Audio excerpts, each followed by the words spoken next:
Now I remember why I'm here. It's the 4D thing. Role playing in the fourth dimension. Okay. It's pretty good. If you can achieve that, that's a good level to be at. You can have good session. Take it to go. Just past the drive-thru and be on our way.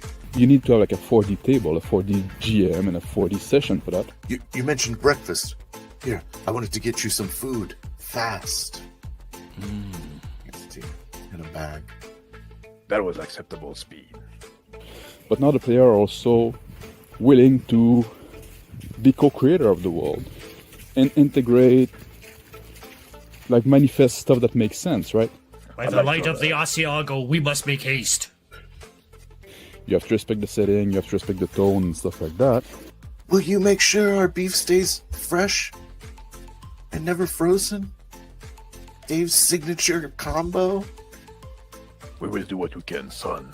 The 4D way, you assume that you're on a beach and that it'd be normal for it to be driftwood there. Only the sweet things get frozen, son. So that'd be the 4D way, and I think it's much more direct, much more cinematic. It keeps the flow of the game going much faster. You can accomplish much more in a session. I have to end the session here. I can't play this game anymore. Sorry.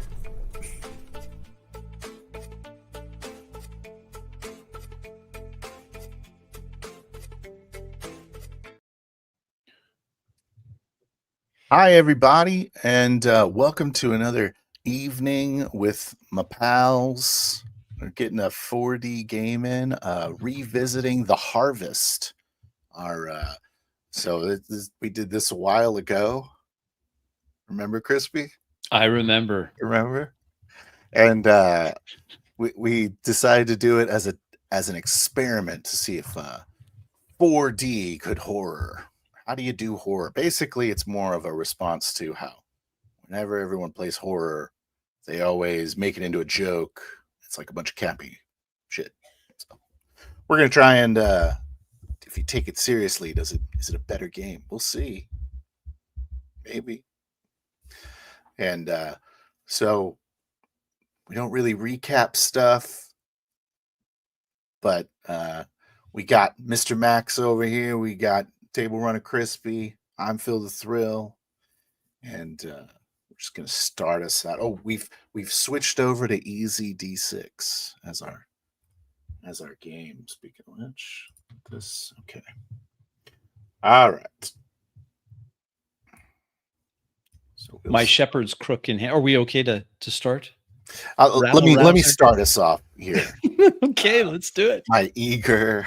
I'm super eager. I'm already in it. Okay. All right. Horror. Okay.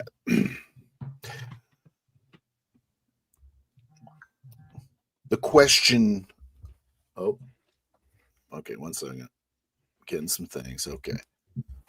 The question of where the sun is in the sky hangs heavy as the clouds cover the sky. The dim light, or the gray clouds, is turning lighter and lighter as a gust of cool wind that carries the moist air from the storm that has just passed sends a chill through anyone caught outside. Temperatures are cold. The sheep nearby let out a cry out, speaking to each other and to their master, young Soren. Sheepdog nowhere to be seen. I whistle again. Varga! Whistle. Then I turn back over to Johan. They're looking at a massive dinner plate-sized paw print in the fresh mud on the street. Yes, you had asked me to go and wake the town. I'll do that. I'll do that now. And I start walking away, Covered in my cloak with my helm, my sword, looking at this paw print. I turn back to Asor and I say, "You said there was a militia in town for defense duty. Now would be the time to gather it." Okay, I'll go see. My feet splash in the puddles left over by the overnight storm. My shoulders hunch over. Corpse of the slaughtered lamb still lying in a puddle off to the side in front of your home. The deep some ruts in the path further into this small hamlet of Reed Hollow, made deeper by hoof prints. Some beast of burden pulling a wagon.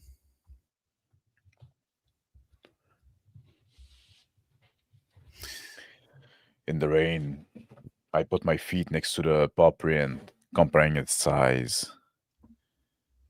Shake my head. I move a few steps forward in the direction of the paw print, trying to spot some other one. Leaning on my staff. Easily seen these other paw prints. And I try to evaluate the distance between the paw print to give me a better idea of the size of the beast.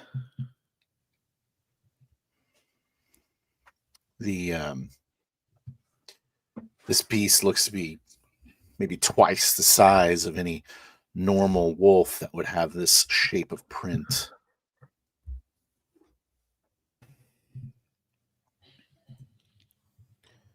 I approach the next door, the first door of Reed Hollow. Up the slick wooden steps, I bang on the door to wake the inhabitants, crying out, "A wolf! There's been an attack! A wolf! Come quickly!" Stirring inside of the cabin.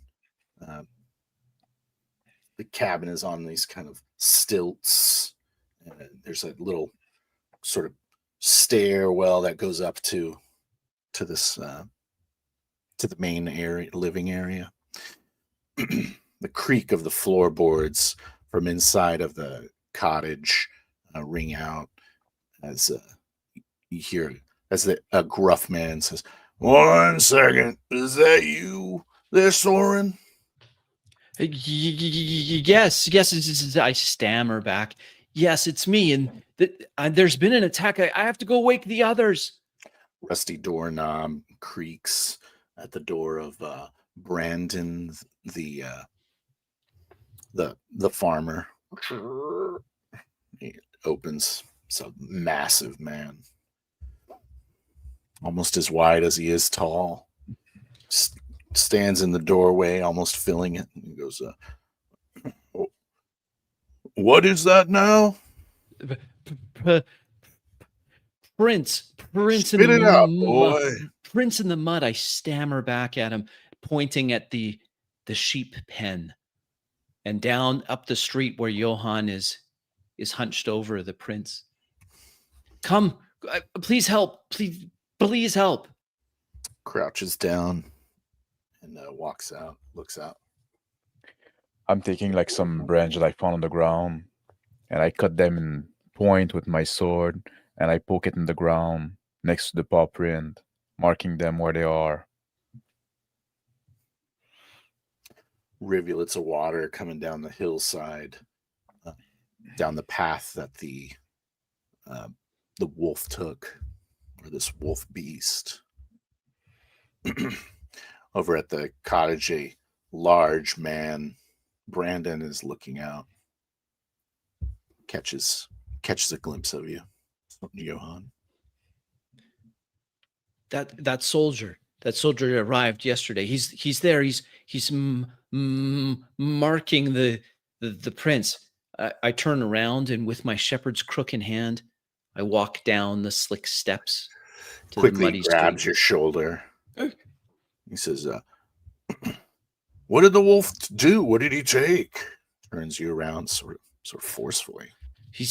I point across the street where the carcass of the lamb was.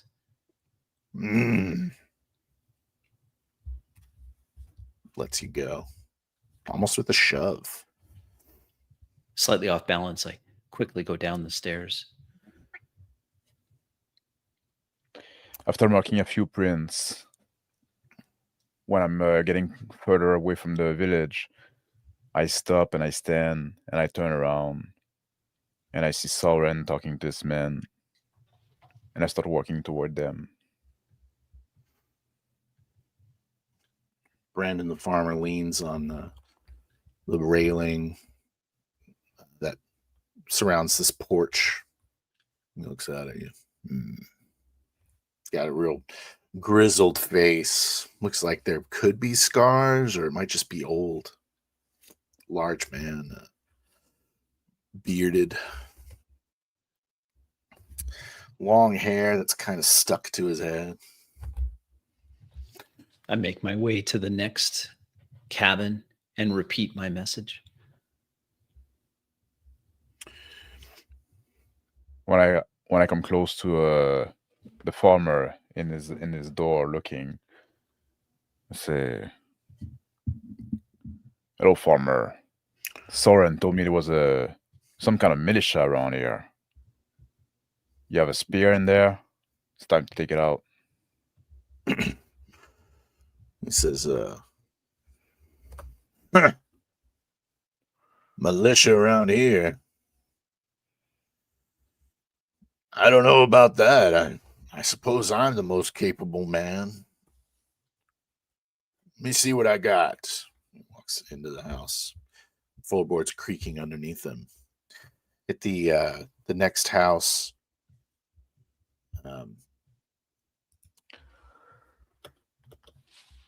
is young Catherine is hanging some clothes over a line now that the rain has stopped. I'm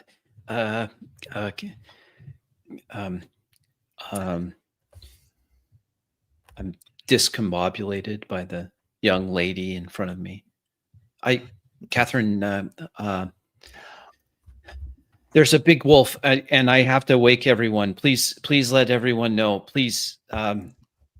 Okay. And I turn. Oh, hey, Soren. It's a big wolf. It's really big, really big. And then I walk away to the next cabin. Just shakes her head.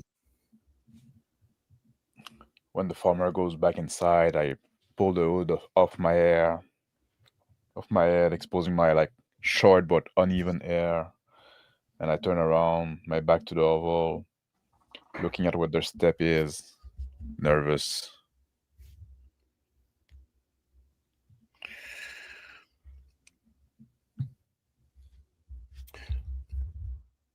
The the thunder kind of crackles a little bit, rolling through the clouds. It's getting a little brighter in the clouds now as well. The water still runs down the path. A little slower now. Leaning on my shepherd's crook, I continue making my way through the hamlet, announcing the news at each house.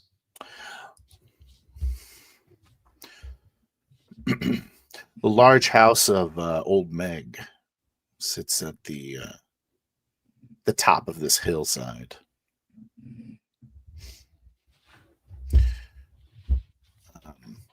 couple men are outside tending to a garden. Younger, 15, 16. Stepping on the cobblestones, the path that leads up to Old Meg's house. My shepherd's crook strikes the door as I knock and then take a few steps back. Old Meg, a wolf has decimated the herd. One of your sheep is lost. Mid-sentence, this stone kind of flies towards you. It hits you in the back of the head. Oh. Coming from the direction of those two young boys. And then Cover one of the them back goes, of my head. I say over my shoulder, back in the oval, I say like, old man, you said you were the most capable man around. There's no hunter or anybody that worked as a soldier in the past? "Oh, not here." He looks back at you, looks you up and down, looking a little annoyed. And he grabs this like large walking stick off of the mantle. I look at him and I say, is that all you have for weapon? He says, walks over to a chest, opens it up. He says, "I've got a few weapons here." Inside of the chest is a number of blades, kind of like organized inside. When he opens it up, kind of displays them. And he reaches in and grabs a large, wicked-looking machete. I nod. This good enough? If you know to use it, should be. But this wolf, that's gonna be a man-eater. It's only a matter of time.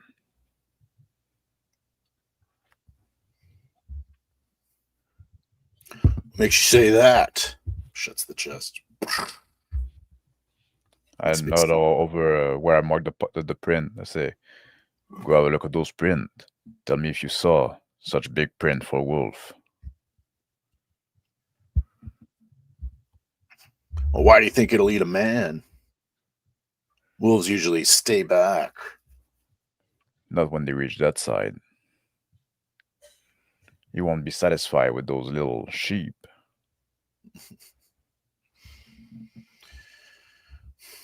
He looks at his blade. Starts sharpening it. One of the young boys calls out to you, Soren. He says, "What's the matter, Soren?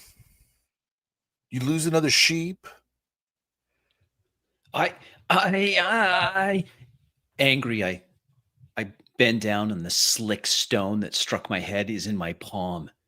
In a smooth motion, I turn around and I fling it as hard as I can at the youth that said that I lost something.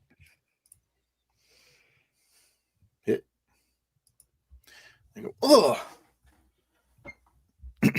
"Hey, watch it," the guy says, brandishing the garden hoe. I take a step away from the door towards the youths. Shepherd's crook back in hand. Door opens. Old Meg's there, and she says, "Soren." She's a large woman wearing like an apron. The smell of cooking breakfast comes from the inside of the house. She says, "I heard you lost one of my sheep." I bow. No, ma'am. No, I didn't. It was a wolf. Biggest prince I've seen. Biggest prince I've ever seen. Oh, a wolf. I've got to let everyone know. Yours is the last house. Everyone should know by now. She goes, "Oh." Yeah. She's kinda wiping Militia. We need to rally. Stammer, awkward, shuffling, transferring weight from one foot to the other. She wipes her hands off on her apron.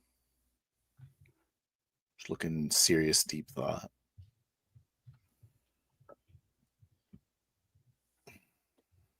I decided to go move away from the oval of this farmer Martin and go look for Soren, see what's going on with him calling on people.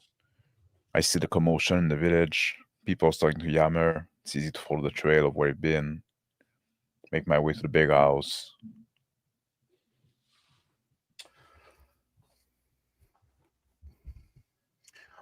Old Meg is just looks like she's very worried, and she says, "Boys, come here." And the two young boys, Francis and Dylan, walk up, and it's kind of scowling at you, Soren. Dylan is like, yes, Meg, ma'am. And she says, why don't you go with young Soren and go retrieve my sheep for me? It's ma'am, it's very dangerous, very dangerous. Well, I know. That's why I'm getting my sheep away from that place you got. Well, oh no! I'm sorry. The sheep are in the pen. They're in the pen here. They're okay. They're okay. I glare at the two youths. My imposing presence show up behind Soren, catching this last bit of conversation. I sigh in relief. Hey, I say, a wolf that big, there's no hiding the sheep. We'd have to go and get it. Well, I understand that, Meg says. She's like, I don't know you. Oh, this is a soldier. Oh, good. He stayed with me last night. He stayed in my house. I'm passing through. My horse got an accident nearby. I'll need a new horse. The younger Dylan is checking out your gear. Looks impressed. Francis is just kind of wondering what to do. He looks between Meg and the two of you. Meg says, well, while I'm glad that you have a soldier here, Soren, maybe he can help you handle that wolf thing, but I think it would be best if I brought my sheep into the house for a little while. Yes, at least ma'am. until you handle this wolf problem. Right. Yes, I will. She puts her hand on your shoulder, Soren. She says, wouldn't want another sheep to get lost, would we, Soren? It wasn't lost, but Shh. I understand. Pats you on the shoulder, cutting you off. I look over to Johan. I have my hand on my hilt, my sword, rubbing the pommel with my thumb. I'll do that right away. I turn and quickly walk down the steps. I step away to take a side step to let Soren pass. And I stay there behind. Francis follows right behind Soren, eager.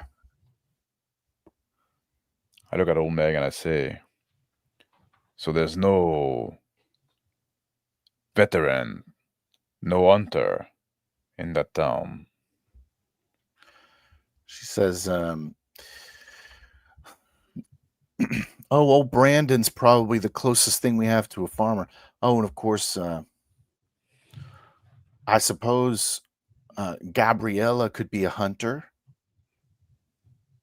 Might go find her, but she's not really more of a squirrel hunter. I don't think it's wise to bring women to that. And I turn around on my heel and I walk after Soren.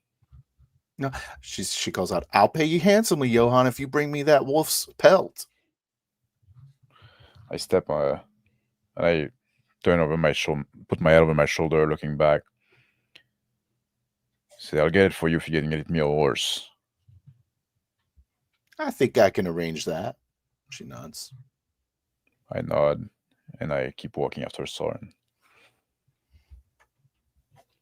Trying to put some distance between me and Francis, I make my way straight towards the sheep pen. Francis keeps up with you. He says, I'm not really going to need your help to get these sheep, Soren.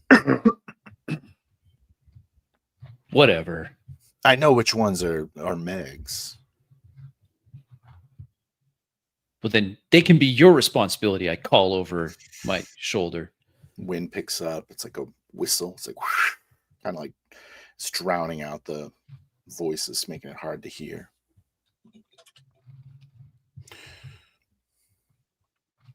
Splashing through the puddles and the mud in the street. Make a beeline to that sheep pen.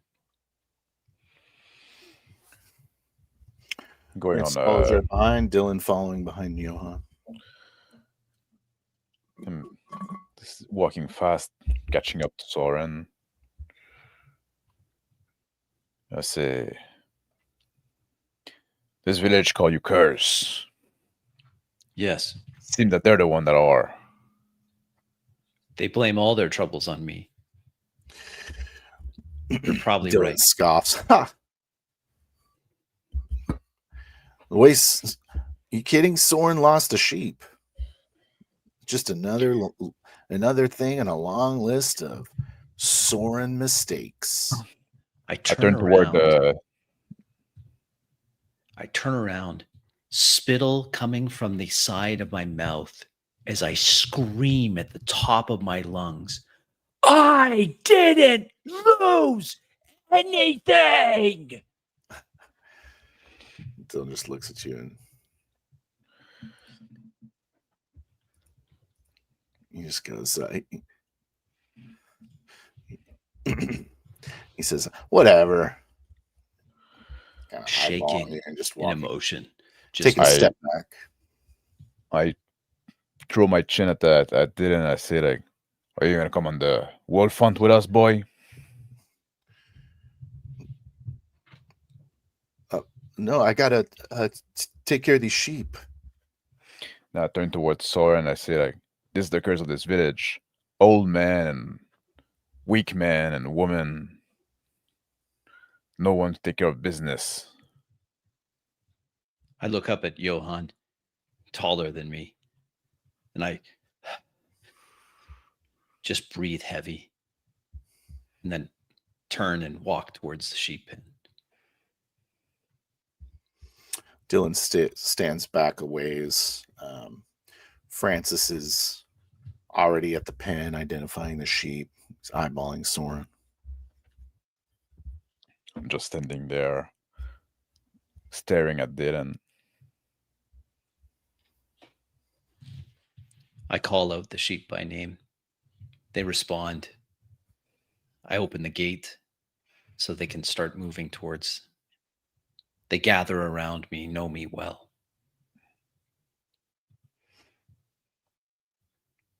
Francis comes in and starts kicking him in the butt to get him to move. Like, come on, you sheep. I plant my shepherd's crook right into Francis's chest. Don't kick the sheep. Rage just at the. I try to calm the animals.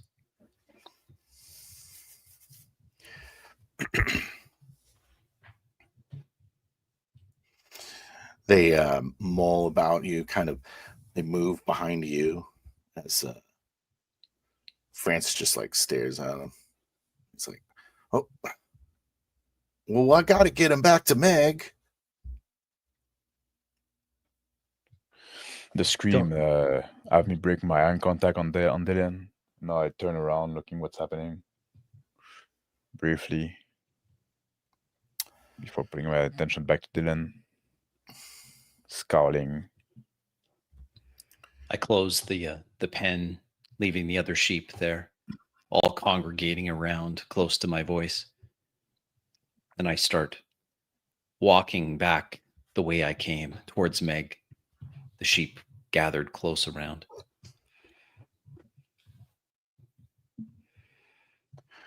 Dylan and Francis flank you, behind you. So kind of acting as like the back bumpers of this herd of sheep. Glance at each other conspiratorially. When Dylan turned his back to me to walk with the sheep, I push him on the butt with my boots, trying to make him fall on the ground.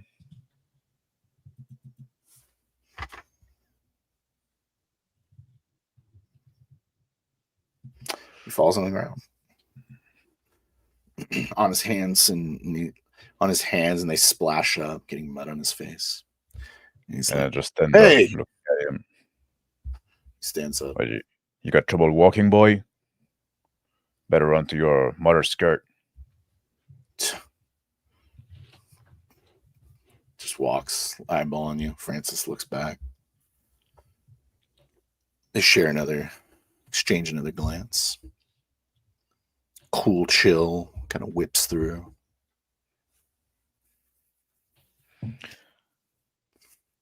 I go inside the Soren's hut. I start whistling through my teeth, keeping the sheep close at hand as I make my way back to old Meg's property, expansive and fenced in. One of the sheeps kind of pushes their head up against your side, trying to get you to pet them. Absentmindedly, I call that sheep by its name and pet its head. Arriving at old Meg's house, I stop, look over at Francis and Dylan. Get the gate. Yeah, we know, Francis says. He gets the gate, opens it, waiting for you to usher the sheep in. I give a sharp whistle, send the sheep in. Outside of Soren's Soren's place, a large booming voice of Brandon yells out, "Soldier!" I'm inside, like sitting on the cot, chewing on some dry meat. I get up, I go to the door. So you came, you're ready. I thought I'd look at these prints you were describing. I point to the stick in the ground. Hmm. Help yourself, I mark them there. Walks Hopefully the over. rain won't have washed them away too much. Walks over, his heavy feet splashing in the mud. I go back inside the hut and I grab a lantern that is on the lintel of the art, and I open the oil compartment and I try to peek inside, weight it, move it around, realize it's completely dry, put it back on the lintel. Turning on my heel away from old Meg's house, I hustle back to my hovel. The curtain on old Meg's windows is kind of like pinched open. You see old Meg kind of peering through. She lets go and it closes before you turn. At the outside of Thorne's place, Brandon is leaning over a large footprint. Yeah, I'm joining him. He's got his he's got his large knife machete. He's kind of like bouncing it on his shoulder. I tell him, so I didn't lie to you, right? Never saw wolf print that big, I bet.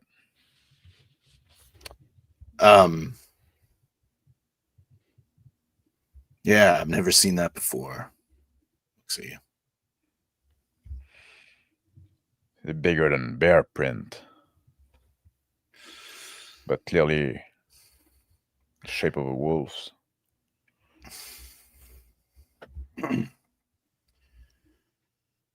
All right. I'll join you. He stands at his Well, full height, towering over you, maybe 1.5 feet. look up and I say, well, this looks going to be you, I, and the shepherd boy. You and I, then. I splash up on the muddy street behind the two men. He has an annoyed look in his face as he looks over. I just avoid eye contact.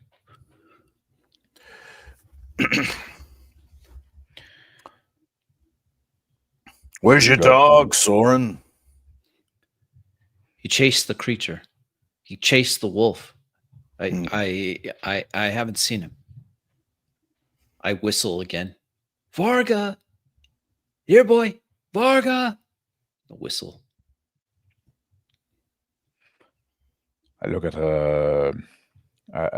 Brendan and I say, you got any oil or any torch, any lantern, something for light?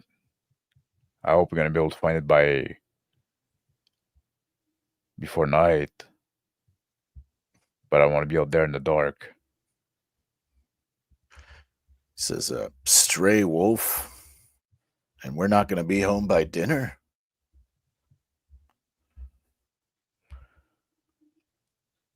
How good of a hunter are you?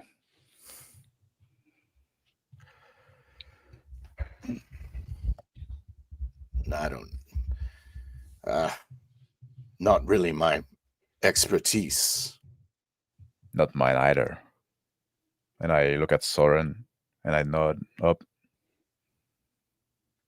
Well, in the night, doubly so. Well, it's still early. We better get moving. The mud, the rain at least, make the print easy to follow. It's not going to be so easy when we get to the woods. I walk ahead with my eyes on the ground and the muddy prints, following them out of town. They lead up the hill, the grassy field that I had previously had the sheep grazing. Brandon speaks up. He says, sorry about your dog, Soren. He'll come back. He'll come back. I haven't lost anything yet. Just laughs. My left hand's still like on my sword deal, always ripping the pommel. I say like, yeah, we could use that dog right now. I call out again. Varga! Whistle.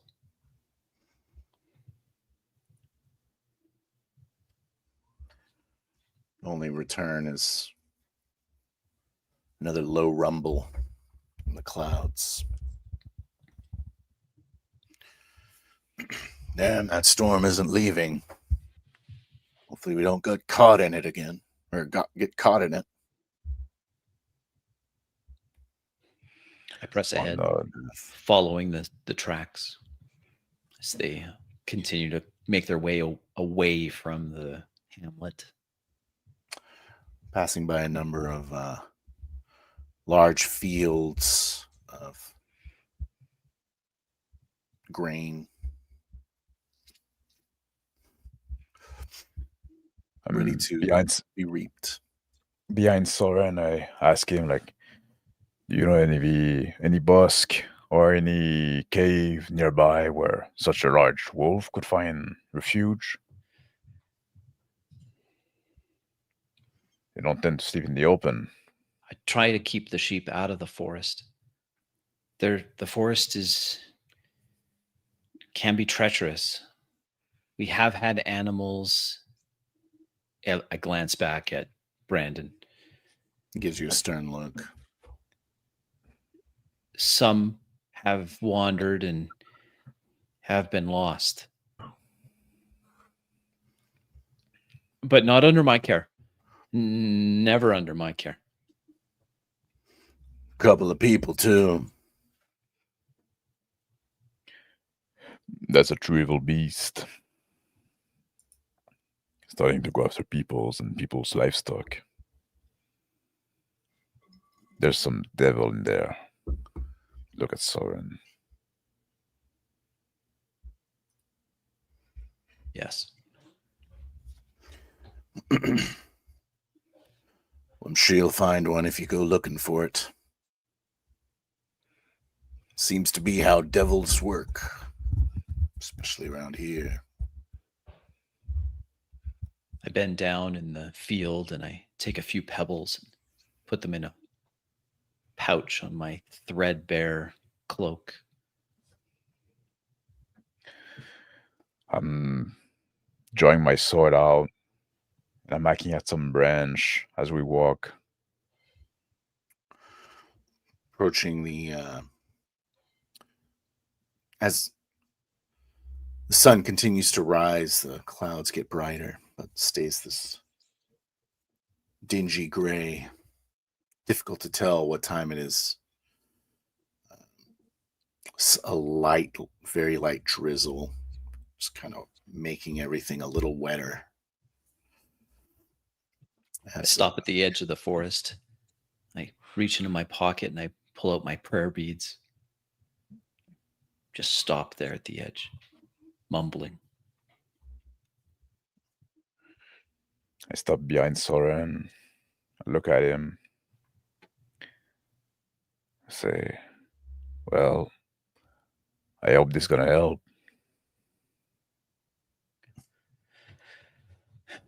Yeah. And Me he just too. laughs. Kind of walks through Soren, bumping him. I dropped the prayer beads in the mud. The edge. Quickly bend down, pick them up, rub them on my damp pants. Brandon's walking past into the woods, kind of looking around. Whacks at a limb. I put my hand on Soren's shoulder. I say, let him lead the way for a while. Let's see. I want to see how he moves. I look up and I whisper at Johan, he's making too much noise. You don't make noise. He's scared. He is noisy as he walks through the woods. He's like, we're never going to find anything in this forest. I walk a few paces behind him. Large roots kind of coming out of the ground. The pine trees are kind of, it's a pine forest. Sparsely, the trees are sparse at first, but you can see a little thicker as you guys move further in. I walk behind Johan, muddy prayer beads back into my pocket. Keep looking for shadows in between the trees. The ground is a little drier, a little more dry, and some big rocks strewn about in the roots. I point to a little like forest trail with my sword. I see such a large wolf, large beast. Would probably just follow trails. They don't like rubbing themselves against those trees any more than we do. The thick mud from before, it's not here because of the dryness of the dirt, the shelter of the trees makes the tracking harder.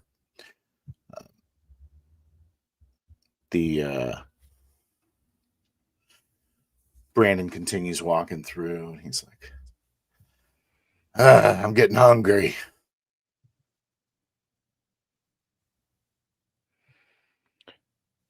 My hand like drift to my pouch where I got some dry meat in, and then like move away without saying anything. I just keep walking.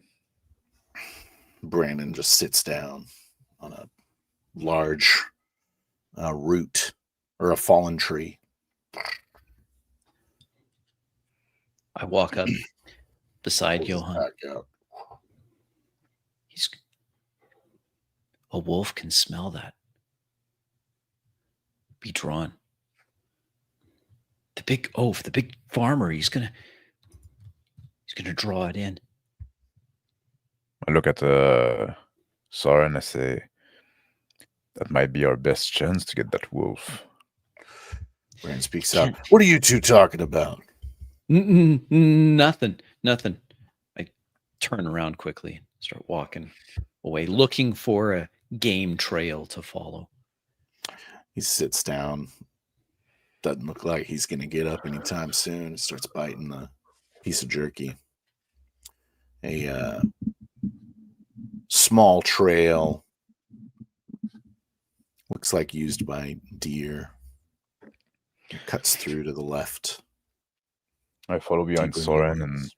halfway, like when I'm halfway between Soren and Brendan, I turn toward Brendan and I say, you'll be able to catch up to us? He just looks at you and he takes a big bite. I'll try my best. Don't go crawling back home. And I turn back and start walking, catching up with Soren. I crouch down at the game trail with my fingers probing the mostly dry ground, looking for prints.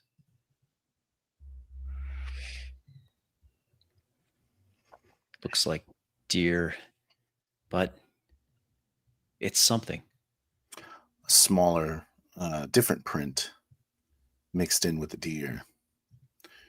Looks like the print of a dog. My head comes up. Varga. The size is whistle. right. I whistle, not loud, just a distinctive whistle for the dog, and then I wait.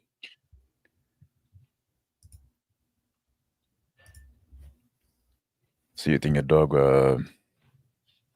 hold the beast, eh? You would. He's brave.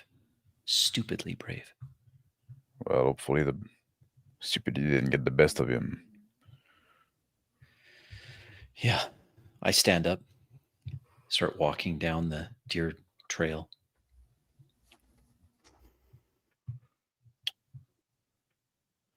I've never been on a wolf hunt like that. A faint bark rings through the air. It's high pitched, Varga! distant. I abandon all care and run down the trail, calling out for Varga. The roots in those stones make it difficult to run at full speed. Let me check. Fail. I trip. I fall. I lose the shepherd's crook as it goes flying off. Barking jog, continues.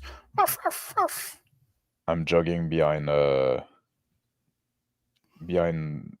Soren, and I'm gonna use my over dice on that. Jogging behind Soren and Success. I help him get back on his feet. I leave the shepherd's crook. I forget about it. I call out again for Varga and start running again towards his cries. I said, be careful, you oaf. Hero die. This time I fall. I fall hard, twist my ankle. Elbow catches a sharp end of a root. Gives it a little gash. Take a strike.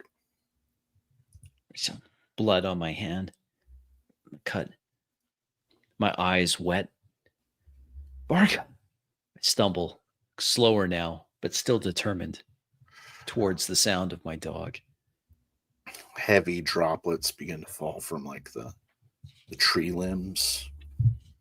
as the rain is getting caught by the trees. I'm trying to follow behind Soren, but I'm not committed to go as fast as he is.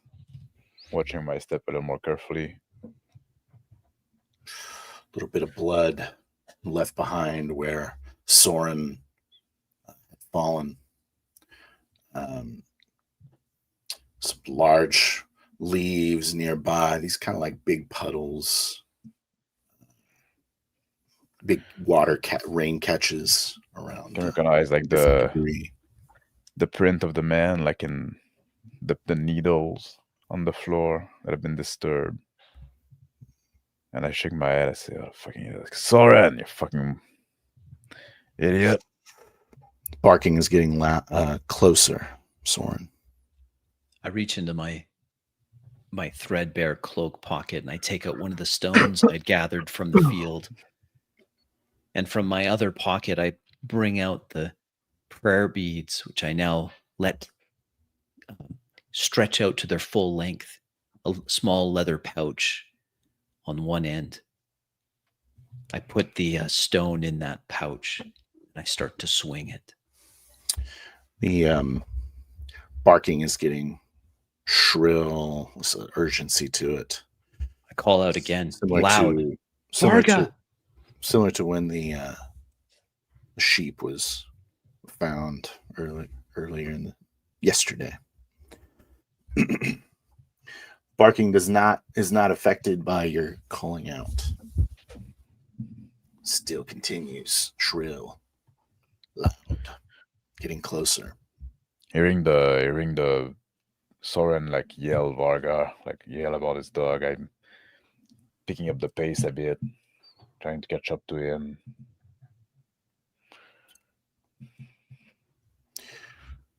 I said, Soren! Johan only hears the sound of the rain and the wind. I yell again, Soren! I only hear the dog crying in anguish. I move, now focused in on the sound. Move carefully now, cautiously.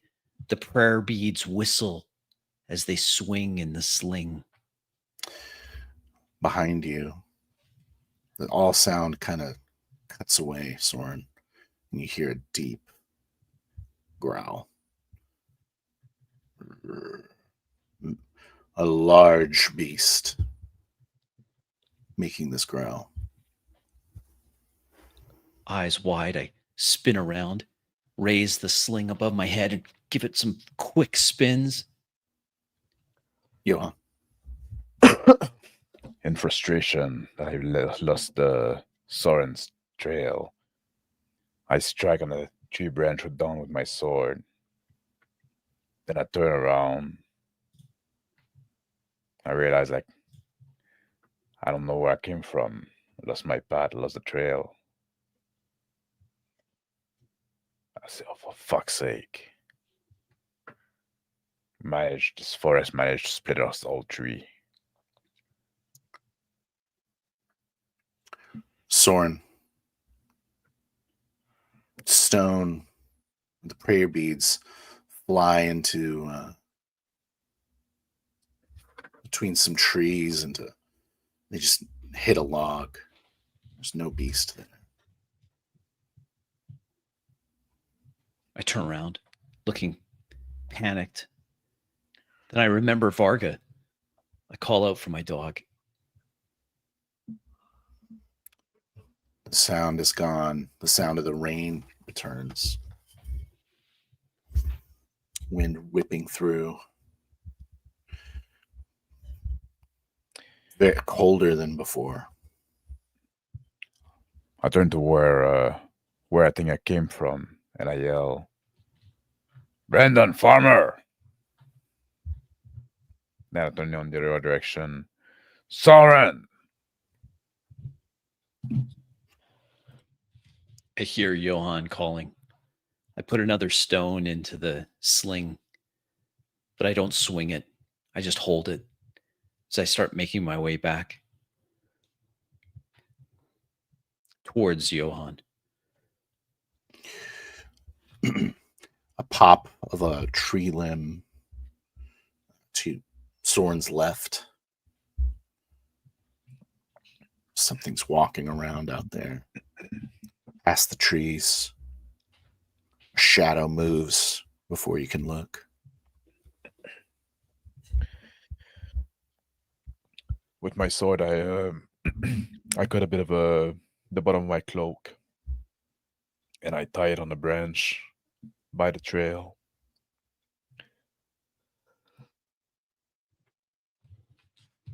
I make my way back to Johann. When I get to Johann, I reach out and grab him. Something. I saw something. I heard something. It's close. It's My close. I know surprise- it's close. In my surprise, I gave like an elbow in the face of Soren. I catch it. My nose starts bleeding. Oh, It's a fart. Who are you? oh.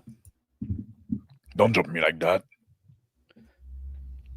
My eyes water. It's blood issues from my nose. Oh, Sorry, oh.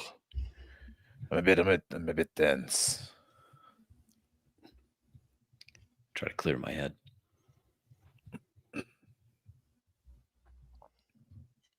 The rain is beginning to get a little heavier.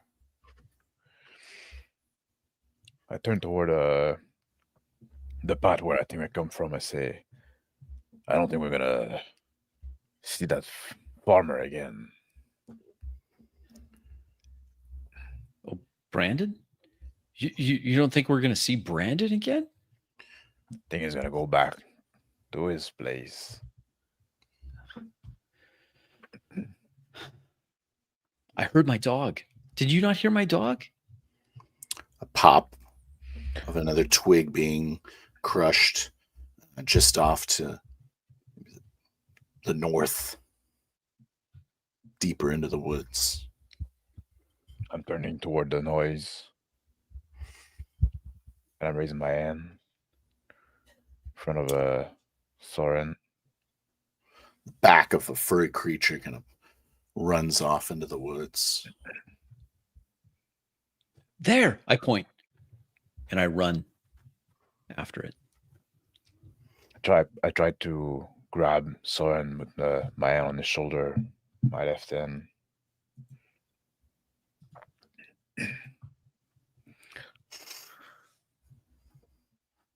I'm stopped in my tracks.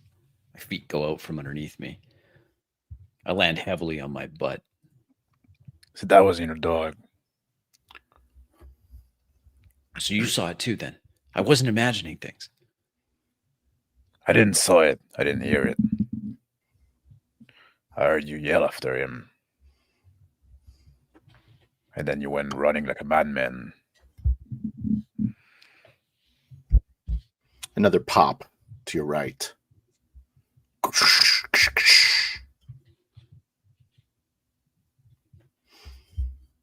I scramble back to my feet and look over to the right. Wait. Brandon walks up, goes through the trees, and he's like, there you are. Oh, that's you. Yeah, Gotta say, I'm guess I was surprised. able to catch up. Yeah. Looks at Soren, he says, got bloodied, did ya? I wipe the blood from under my nose, onto my threadbare, rough clothes. He notices the gash on your elbow now. Did you meet the wolf? No, I just No, accident. It was an accident.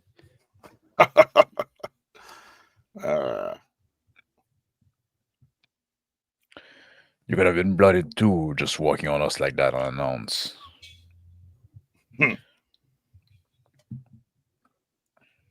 Made a little sturdier than this one. Johan, we've seen it. We should go after it. All We've seen right. it. I don't know if we've seen it. I point to where I The fur was just visible through the trees in a moment. It was just there. I start walking toward the direction. Brandon follows behind, walking Turn past. over my shoulder. I say to Soren, I say, "I've seen something move, but it could have been anything." Let's go check the tracks. And I follow in behind Brandon.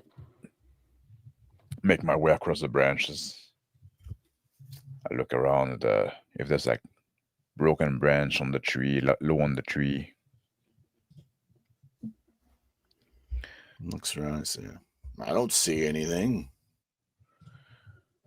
I take a handful of like the pine needle on the floor, and I Yeah, let them survival. drop.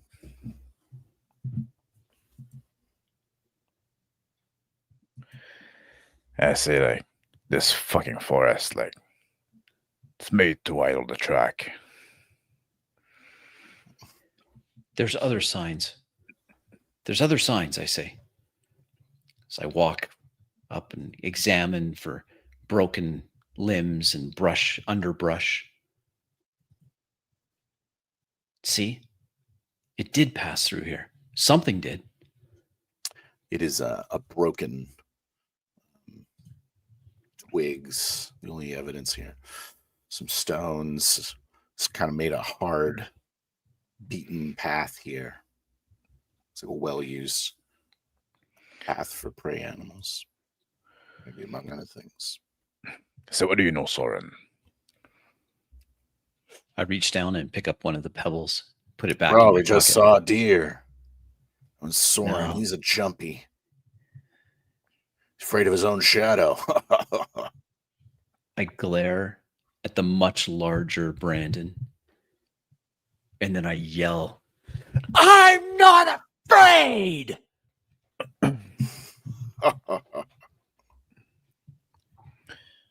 I look at Brendan. I say, if there's deer in this wood, why would that wolf go after the sheep? You said yourself, wolves tend to avoid men unless they don't have any other option. And I turn to Soren, or unless something else is driving them.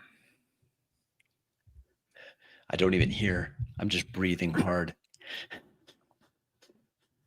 glaring at Brandon. He says, I don't know why wolves do things.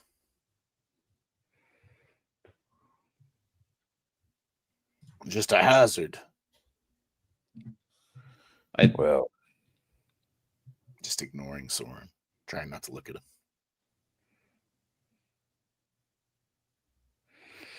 I turn my back to Brendan, and I look down the game trail.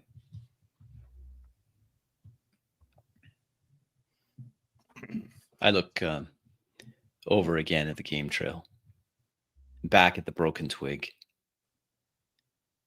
and I concentrate, trying to quiet the noise in my head, blood rushing through my temples. And I examine this branch again. Brandon speaks up as you're examining it. He says, all right, Soren, so which way are we going? Which way did you see this furry creature going? I point up the trail. It's heading that way. It's heading that way, and it's not moving quickly. Well, lead the way, Mr. I'm not afraid. I turned towards Soren and said, like, I think that's a wild goose chase. No. I walk past Johan up the trail, scrambling to move as quick as I can. I stay standing on my Brandon. feet looking at Soren get away. Brandon looks at Johan and he says, better than just wandering around aimlessly. Starts wobbling. I look them both move towards away for a few seconds.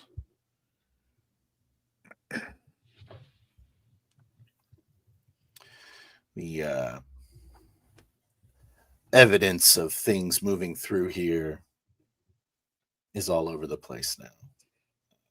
Highly used pathway, but some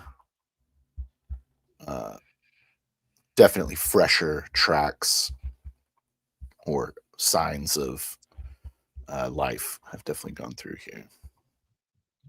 I pause at the fresher tracks, crouch down, waiting for Johann to catch up. I'm slowly walking behind. Once in a while, I hack at a branch with an upswing of my sword, more like in frustration than anything else. Brandon is standing over you, Soren. He hears heavy breathing, feeling of murderous intent. Not looking up, thinking it's Johann. Look at these tracks. We're close. It's hunting. Hunting what? I look up in alarm to see Brandon towering over me. The wolf. I'm I know the startled. wolf, you fool. What's the wolf hunting? Us. I'm dragging behind a few steps. Now that they stop, slowly catching up. Not really wanting to.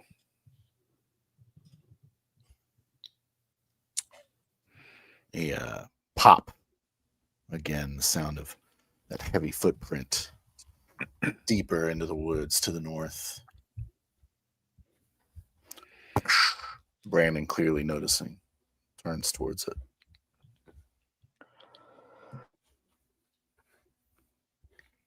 I stand up, look over at Johann, and then nod up the trail. Something's over there. And I'm catching up. And I point my sword toward the direction they're pointing.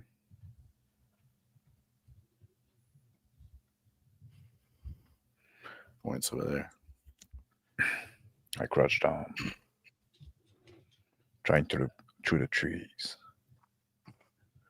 I make my way as quiet as I can to Johann.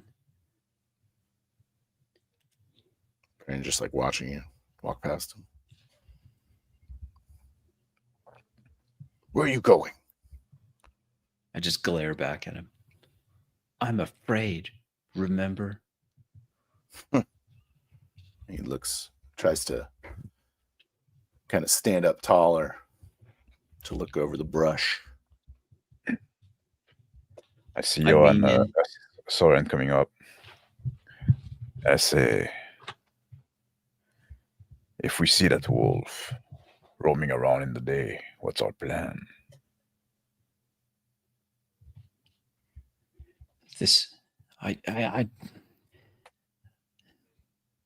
That sound, that was deliberate. It knows we're trying to track it. It wanted us to hear that. The rain's easing a little. I say, Soren, you're mad. Might be a big wolf. Still a wolf. Wolves are dangerous. They're very cunning. They also are rarely alone. They hunt in packs. Another pop. A little bit closer now.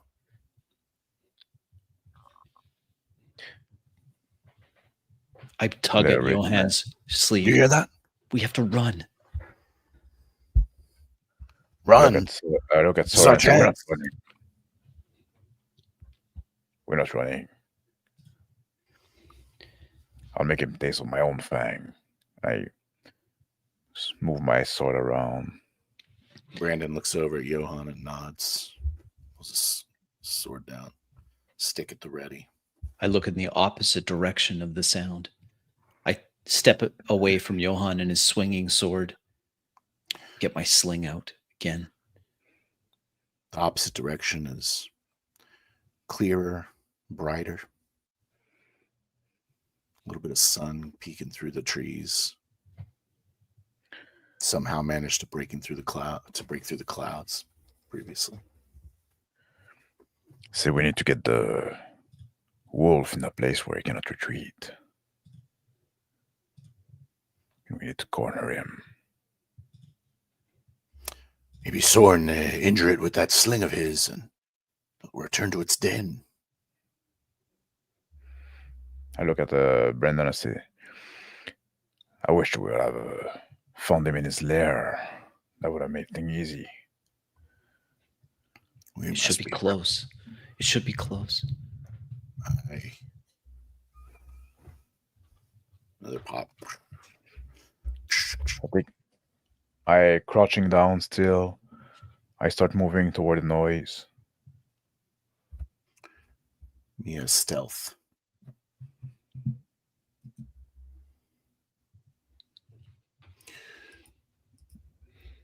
Tree. Catch the Johann. The single orange eye looking through the leaves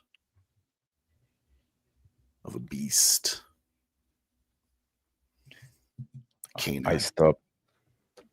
I stop and I stare back in the eyes. Low growl. Very low. I bring my sword in front of me.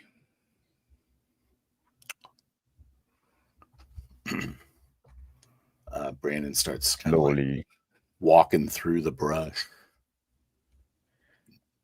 loudly. I raise my left hand behind my back,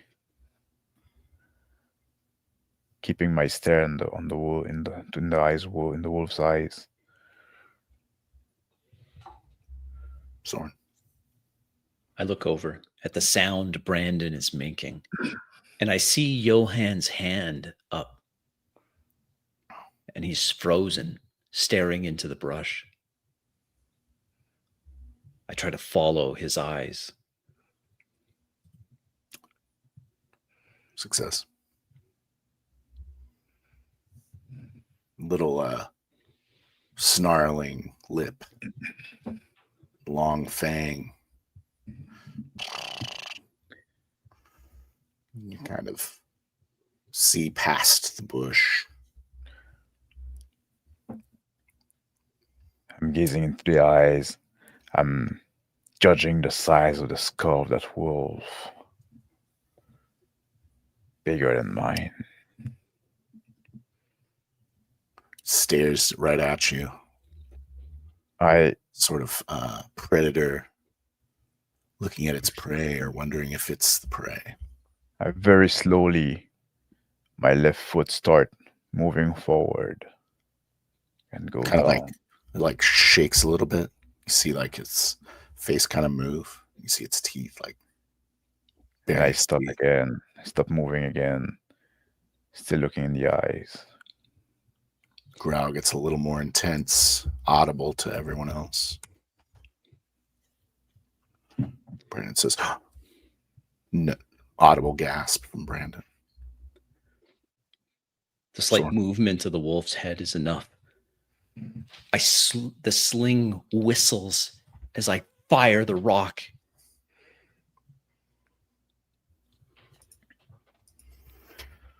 It hits, makes a large knock sound.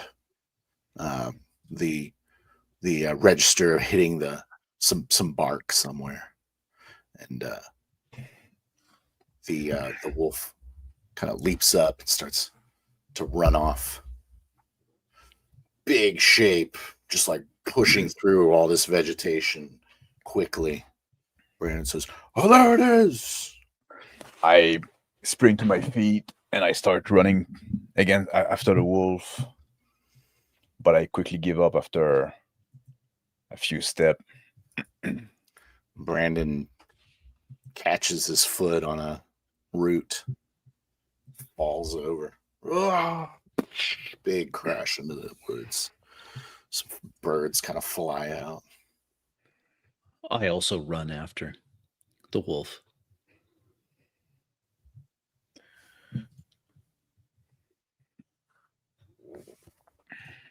following with ease its trail. Faint bark, that high-pitched bark comes back in your head, not heard by Johann. I yell out again, Varga! I swear, I said, I got this fucking guy with his like yelling at his dog again, and I start like picking up the pace, following behind Soren now. Deep breathing of the wolf can be heard by Soren. I slow. Another stone from the pouch into the sling. Check. Hero die. Make that a 4. Okay. This time with the wolf running its full height makes an easier target. Success. I sling the stone at the wolf. Make that a 5. Success. The stone strikes the wolf.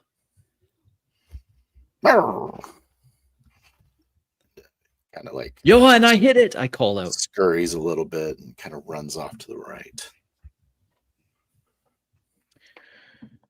I'm Little catching bright up. red on, patch, little bright red patch on its back. Blood trickle. I'm catching up to Soren, and when I'm next to him, I stop. I say, "You hit it," you said. Yes, I hit it. I'm getting another stone from my pouch into the sling. I'm looking to spot the wolf in the brush, leaning down again to look below the branches. Sound of the wolf tearing through the forest is very clear to everyone there. Some little speckles of blood making a new trail. Point at the blood. I say, "Well, now he's going to lead us to where he want to have the final showdown." Should be easy to follow him now. I thought I heard my dog again. Did you hear my dog? I shake my head. A faint bark. There. Right now. Did you not hear that? Johann. Forget about your dog. Johann also hears the faint bark. I tear off after the wolf, following the blood trail. I'm following behind Soren.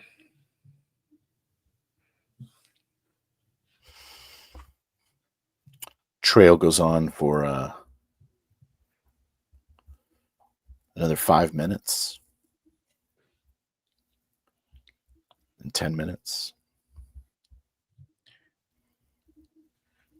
See, he's gonna stop at some point. He's gonna try to lick his wound.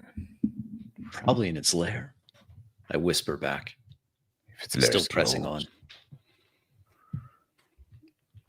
By its lair, by a river, a place you feel comfortable.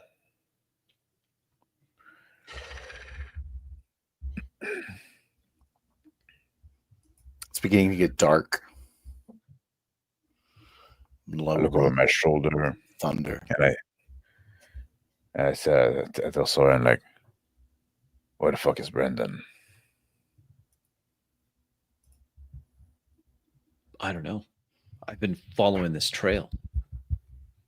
Figured he'd just Well. catch up. Doesn't seem to be around. We would hear him. That's for sure. It's quite a bit less underbrush out here in the thicker forest. More trees. Some fallen trees. Rocks, roots. tell Soren, if we don't find that wolf soon, at some point this wound is gonna stop bleeding. That's right. We better hurry. I pick up the pace now that there's not as much underbrush in the forest. Jumping over fallen logs, moving quickly. Follow behind Soren at as fast a pace as I can. The trail leads to this large fallen tree.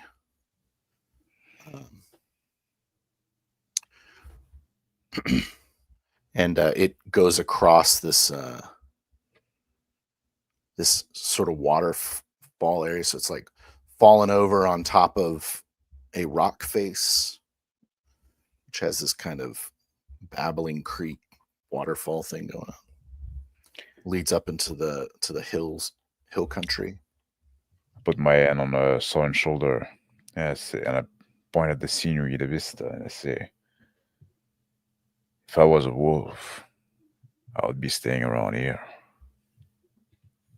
I look up where the fallen tree leads up above where the waterfall originates. You think it'd be up there?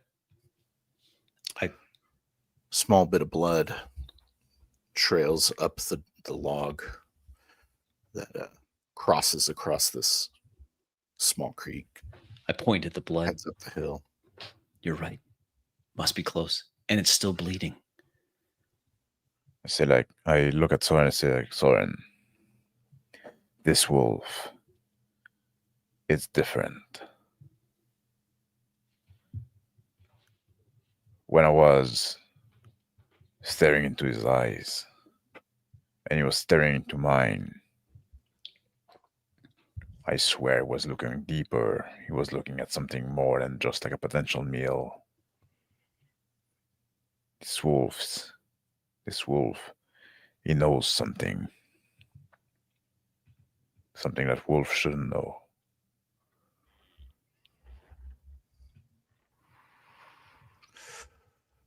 I step onto the fallen log, start climbing up. It's slippery. Cold wind blows down the hillside, whipping up some of this drizzle and creek water. So kind of a misty, cold mist wind. It's made the log very slippery. I look at Soren goes and I shake my head and say, the fool. And I start walking behind him carefully. I'm all fours now, trying to keep some semblance of control as I climb this log up higher. Halfway up the log, the low growl begins. The wolf has sat down sort of back into the hill next to the creek. And as you climb up the log, he becomes visible. His baleful orange eyes staring at you. Fully visible now. It's patchy in spots. Old looking, large, maybe a dire wolf. It's a giant wolf. I duck my head down. I look back at Johan. It's there. I think it sees me. I'm coming up. I look at the wolf. And I say, at a very neutral tone, I say, what kind of devil are you? Growls at the two of you. Stands up a little bit. Stands up on all fours. I 6 feet tall, 5 or 6 feet tall. It's very tall. I stand up a little taller, trying to keep my balance on the log. My foot slip. And I kind of moves towards you and watches. I hear The When foot my leg slipped. let go, the log hit me in the groin.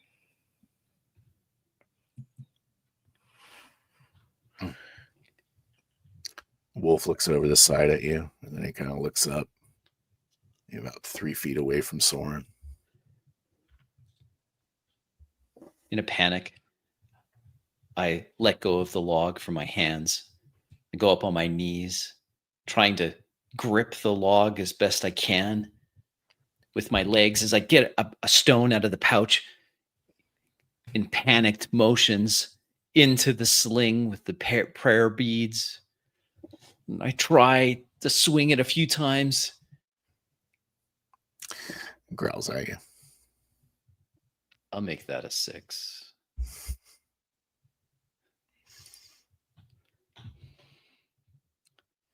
Success. The stone strikes the wolf. It like goes back and goes that, and it goes starts growling at you, and he try to lunges at you, try to bite. I stop him in his way.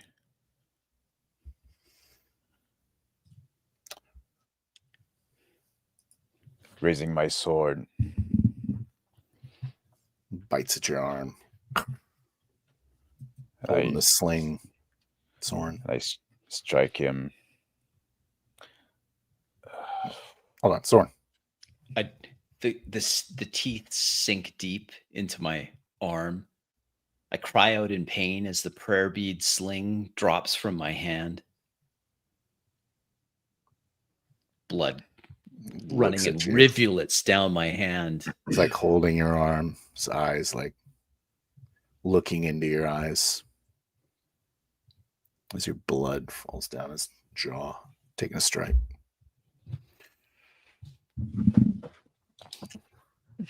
Johan. I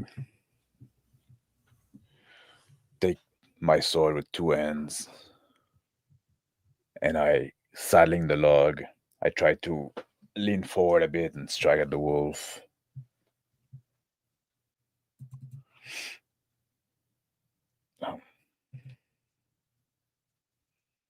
I'll make that a 5, and that's gonna be a crit. Not a crit. 3 hit. Death. The raising sword. Get the bottom of the neck of the wolf. Dig deep into the jaw. Stop midway into the skull. It stays clamped onto Soren's arm, just like staring at him. But as it dies, standing there, and eventually like falls off, bringing Soren with him off of the log. I look back, panicked eyes, as I fall off the log with the wolf. I'm holding onto my sword, letting it slide off the beast. Using one of my hands to grab myself to the log. As I land on the ground, I feel something break. I look up at the sky, now dark, rain starting to fall. My breath rattling in my lungs, I say, I didn't lose anything.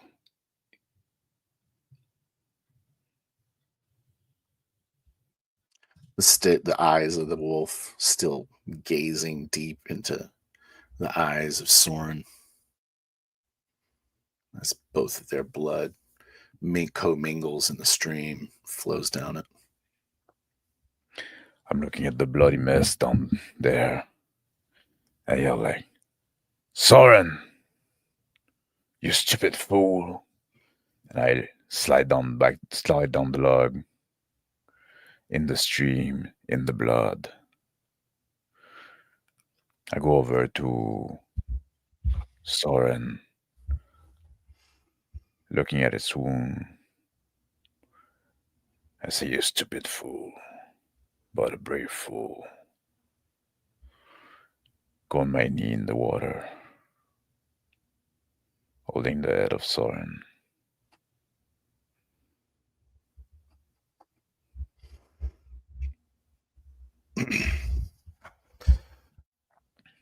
The rustle from the brush behind. It's the deep Good. voice of Brandon. Says, "There you are." I turn around, like still grabbing like a Soren in my hand, bring him closer to my chest. So there we are. Soren's dead. So is the wolf. You know that boy a lot. You think so, huh? Looks at him. He says, "Well, good kill. Too bad about Soren." I grab Soren's body, I put it on my shoulder,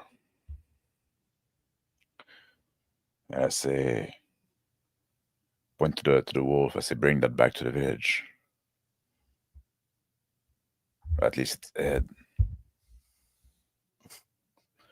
He pulls his knife out, leans over it.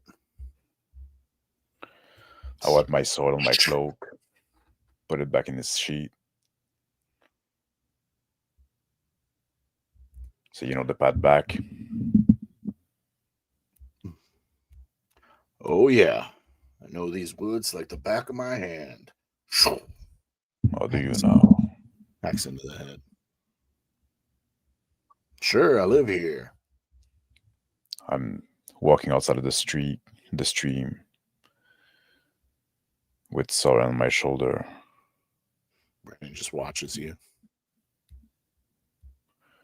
Still on that Blood on his nearby hands. rock.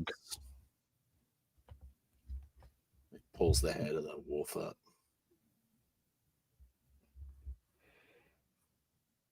So look at those eyes. Glaring orange. Evil eyes. Look like dead eyes to me. He has a bag that he opens up. He shoves the head into it. Slings it over his shoulder. The bottom of it is already wet with blood. Smacks against his body. Lead the way.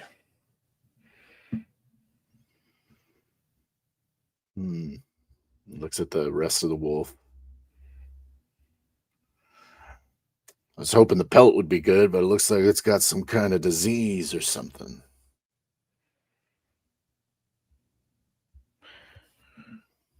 Oh, well. Splashes his foot into the bloody creek. Starts to walk towards you. I'm waiting for him to pass me, staring at him with suspicion. Stares back at you. As he passes, he chuckles a little. Holding with the one end Soren on my shoulder, my other end, my hilt on my sword, rubbing the pommel. I start walking behind Brendan.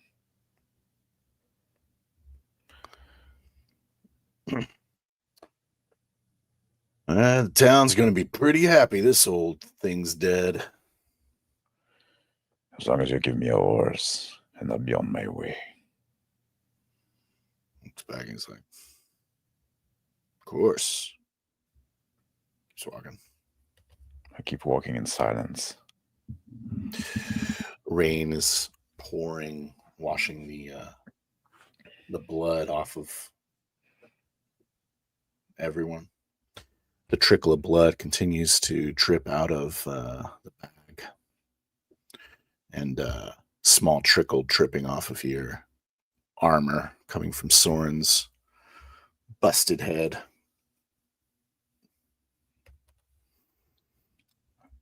some point, I stop in my track.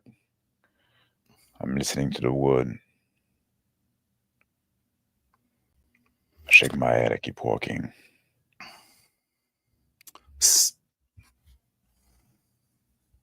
He says, so you're leaving town right away then? Not going to stay a few nights? No, I have no interest in staying. I got a daughter at home I need to go see. Oh, yeah? Town could use a new shepherd. I'm not cut out for it.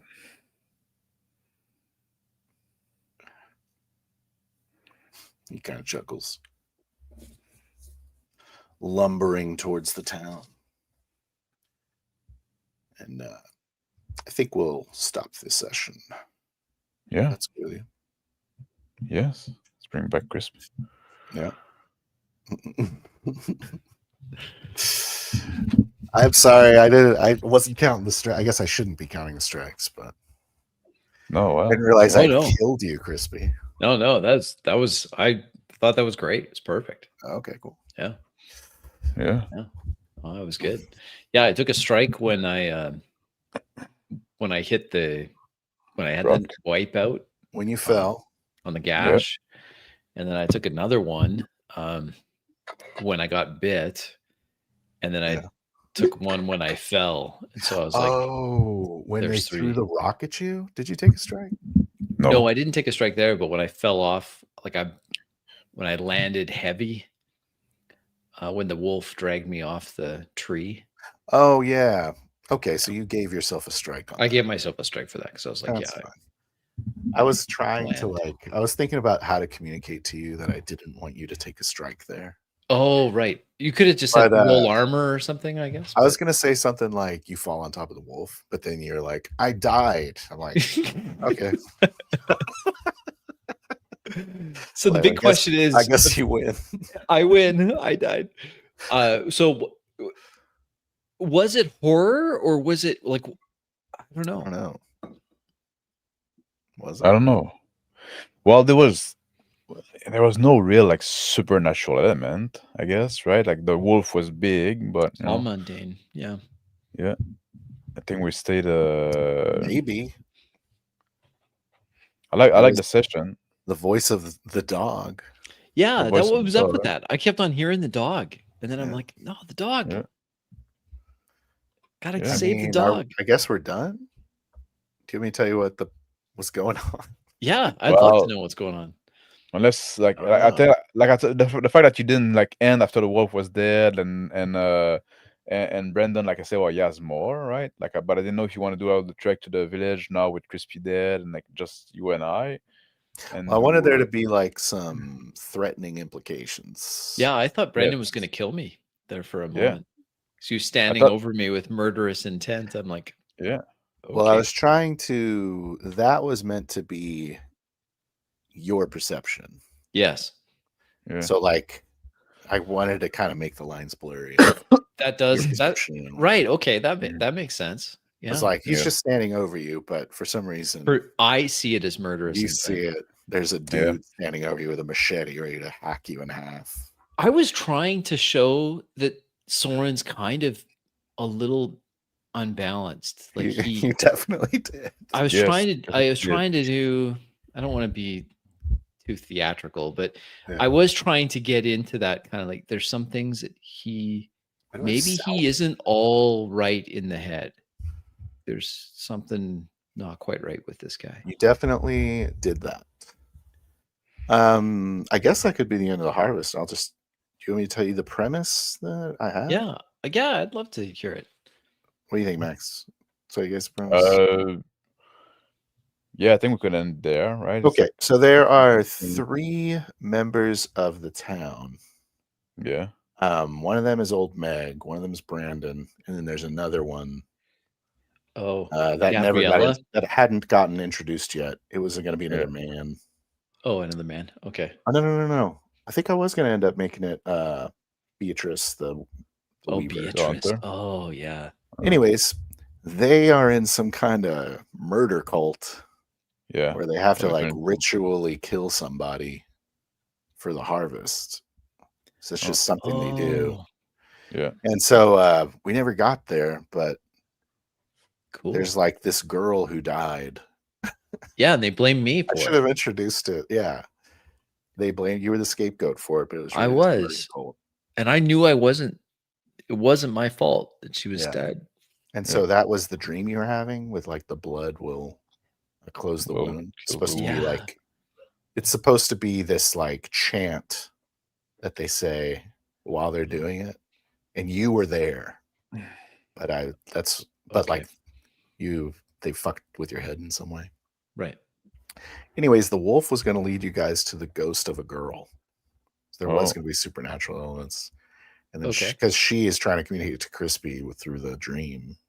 Mhm. But it never got there. It's just a wolf. So Did he get Sweet. killed too fast? the wolf? Yeah. No, I didn't care what happened. I mean, what happened, you know what I mean? Mhm. Yeah. And so he's leading you back. You took care of killing Crispy. Mhm. And like, so, and this wolf is known to the three because he's like this guardian. Oh, so the wolf Of is this not ghost. hostile. No, the wolf is like this guardian of the ghost. Oh. Or like Oh, the okay. agent of this ghost. And so they know the Oh, yeah. wolf is like a curse. Yeah. So that's why Meg was like, oh, there's a wolf. Oh yeah. And so that's why like Brandon was, oh yeah, we're gonna go help. And oh, maybe you take Beatrice with you. Well, Beatrice was the weaver, not Gabriella was the hunter. Oh, Gabriella. Sorry, I missed the. Mhm. Mhm. Yeah. But whatever. We didn't do any of that shit. That's a cool It was premise. just, I like did that. we hit the tone? I feel like I don't know if we hit the tone or not. I don't know if we had the I feel like tone. we did better on the first session than the second session. Yeah. Yeah. But That's a good because point. like we were like proactive in that session, right? Like we're the one going after the wolf, right? In the first session, like we're like in the shack, there's this beats outside, we don't know what it is, we're scared, it's night, it's rainy, right? We feel powerless. But now like the morning came and we decided to go, well, we need to deal with that, right? So obviously change the tone a bit. So if Crispy doesn't die, it's a fake end. Yeah. And then like you guys are fighting Brandon. Right. Yes. Maybe. I mean, this is like plans, right? I was expecting Brandon to strike me at the end there. Yeah. But you killed the Yeah. wolf. He was good. It was like when you guys found out. Yeah, but I thought Brandon the is wolf. a killer because the ghost is Yeah. going to tell you. Yeah. But I didn't know that. I thought Brandon was like on Team Wolf. Yeah, no, he For wants some the wolf reason. dead. He wanted Yeah. the wolf dead. Yeah, I didn't trust him. you shouldn't. He's a child killer. Right. Yeah. So I guess you did. You Cool did, like, premise. express some. Yeah. Yeah. I tried to make like Joanne like sorry. appear scared, but still be brave, right? Just like Yeah. so moment of hesitation, stuff like that. I was glad that you found out, or that you implied that the wolf was more than he seemed, because he is. And they were trying to call Crispy with the dog, because I was like, okay, well, like the ghost is trying to get you guys to come to it. And so that's why, like, when the wolf sees you guys at the creek, it doesn't try to attack you right away. Right. Yeah. And like Crispy like nails it in the head. I did. I totally nailed it. So try to like stops your arm. Yeah. Fucking Johan just murders it. And that would have been fine. It's not the wolf, it's the ghost. So Yeah. is this prep? That's okay. Well, that's what I think. Like, it's a premise. So like with the horror theme, I want a mystery premise, but it's like, what happens? Well, what happened in this one was the bad guys kind of win. Yeah, it's the bad ending. Yes, the bad ending. It's But a bit of a, but you know, it didn't happen at a table, so it doesn't really matter, right? Now you're telling us Right. and stuff like that, and we can say like, oh, we didn't succeed. We have the bad ending, but it's not really real, right? In the mind of the character, Mhm. we have the bad ending because like Soren died, I guess, but we did kill the wolf, and Johan's gonna have his horse and go back, go leave the town. So that's fine. But No, they're gonna sacrifice you. oh yeah. Maybe we should have kept playing. yeah, But the whole thing with the prep, right? Is it prep a bit? Yes, but you It's didn't a you didn't railroad us on it. it's a well-defined premise. I think Yeah. that's This is important. kind of like the distinction, I think, is I think I said this before, but like these mystery / horror games, Yeah. they require less co-creation. Like you're Yeah. not allowed to co-create as much as a player character No. because you might mess with this Yeah. kind of intricate premise that got prepared. Well, But I think that you struck the right balance between intricacy and being able to improvise. Like, Did it Mhm. feel like there was a layer you didn't know was going Yes. on? Stuff was absolutely. okay, good. I wanted it to be Yes. like at least mysterious. To me, it We- was it kind of came back to those two youths at Old Meg too. Yeah. Mhm. Like the I thought that was good. It kind of I thought that was good. I definitely had the feeling that Old Meg was involved, especially when you described her peeking through the curtains. Yeah. You know, I'm like, she's up to something. I know she's up to something. I also thought what you did really well, which is it had a horror feel to it for me at least, was when you're describing me hearing the dog, but only Mhm. I'm hearing the dog. And then I'm not hearing Yeah. the dog all of a sudden. Like I thought that was good. Yeah. Definitely felt the ambiance of the forest scenes was, for me at least, I felt like it was kind of spooky. For me, like at some point, like when you said that I didn't hear nothing, just like the wind, stuff like that. So like now, okay, now I lost Soren. Like I didn't hear a dog. Now I don't know where Soren is. Shouldn't be that far away. That felt also like, okay, now there's something. Oh, there's something going on, right? This wood is kind of weird. So I had like this kind of like horror vibe. I thought you were going with that at that point. I was. It's definitely supposed to be some auditory, Yeah. like Yeah. intense. But my intense, I guess is the right word. yeah, my take about the premise, right? You had this premise defined, and we ended up not interacting that much with it or not exploring it because of the thing happened. So that's also like for me, that's the way I see like the premise in horror. It's almost kind of wasted.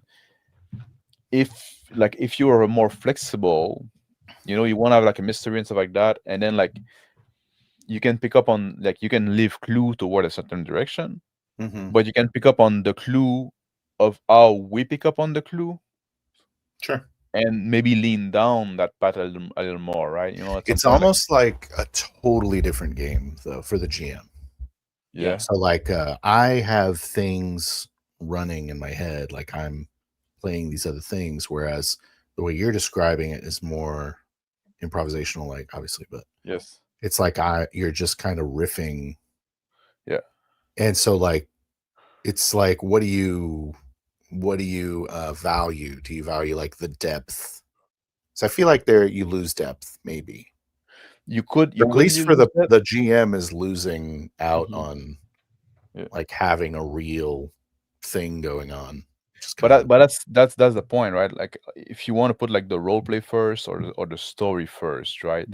And we on the side usually are putting the role play first, and because of that, like you know, you're not gonna control a character, you're not gonna violate player agency, so we can just oh, you have all this depth of the backstory Mhm. that didn't get shown in the game.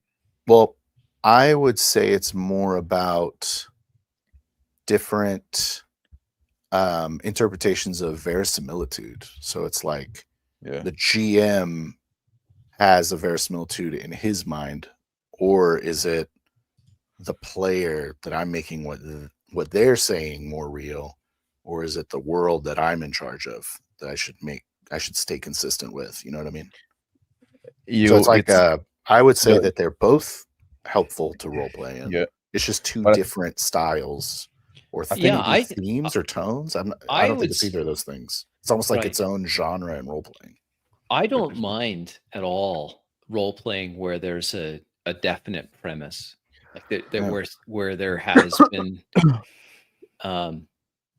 I don't feel like that's an impediment at all. Now Mhm. that does mean that there's perhaps a temptation on the part of the GM to direct things like here's the clue, you got to get this clue or you're not going to Yeah. get the next thing. And I mean, Mhm. definitely the temptation would be there more if you had a premise like you had, but if you can exercise some restraint and continue to lean into the verisimilitude aspect of believable world, then maybe those, like what we experienced, Max and I, we really didn't even get it into that. Like Yeah. that doesn't mean it wasn't there. But it's like you felt it still. You didn't know what the fuck was. You didn't know what was Yeah. I going didn't know what on, was going but on, you but I felt did there was an feel, undercurrent, and you felt it was yeah, real. Maybe yeah, more so than if I'm just like, oh yeah, there is a militia. Oh yeah, there is right. like But This the is fact, a the fact also, militia. whatever you say is right. Yeah, true. yeah. But the fact also, like the fact, like they when they started talking about that, right? Like, oh, there's a mission. Now you say like, yeah, well, not really, and like now they're being like kind of, and there's no, like that's also something suspicious. That was It suspicious to is. me. Like, Yeah. there's no veteran, there's no hunter, there's nobody serious there. Like, no man that can defend himself. Expect this old Brendan, right? It's like that's already for me like there's something fishy in that village. There's something fucking weird. Like at some point I expressed like, maybe this And village, you're maybe right. it's the village Yeah, that's cursed. Yeah, it yeah, I was is. right. Yeah, so And we it's get I like get the they kind of got rid of the yeah, capable men, yeah, except for Brandon. the one that You know are what I mean? yeah Yeah, who corrupted is like already. the Yeah, killer. yeah. And But he's the killer. like I think there's also like a line between like what is a premise and what is a plot. For me, a premise is like initial situation, I right? This totally is the, agree. like yeah. Mhm. When you start like thinking about conclusion and stuff like that, now you're leaning more toward the plot, right? Mhm. Right. And you think about the depth, right? Yes, if you think a little more ahead, you can create in your head this story that has more depth, but then you risk that it won't show at the table. If you riff more, it might be like you might not reach the same level of depth, Mhm. but you're more likely to reach some level of depth, right? Mhm. Because now like once we start like having some suspicion about something, once we start like making plan or making or discussing stuff like, oh, this is weird, right? Now you can lean into that, and now like, oh, instead of like us not picking on the clue that you lay down, you pick up on the clue that we pick up, right? So you get what I mean? It's like, so I do get it's what like, you mean. yeah, I don't, I would say I you might not didn't. agree, but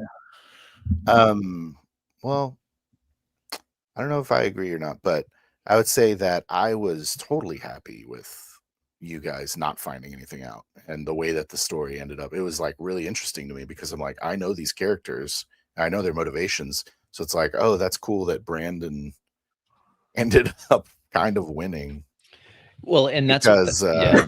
but that's not going yeah, to happen if I'm just like Brandon's this that's true. guy. I need to do stuff. That's So I true. have like these things happening. I know what the outcome's going to be. So I have Yeah. the story at the end.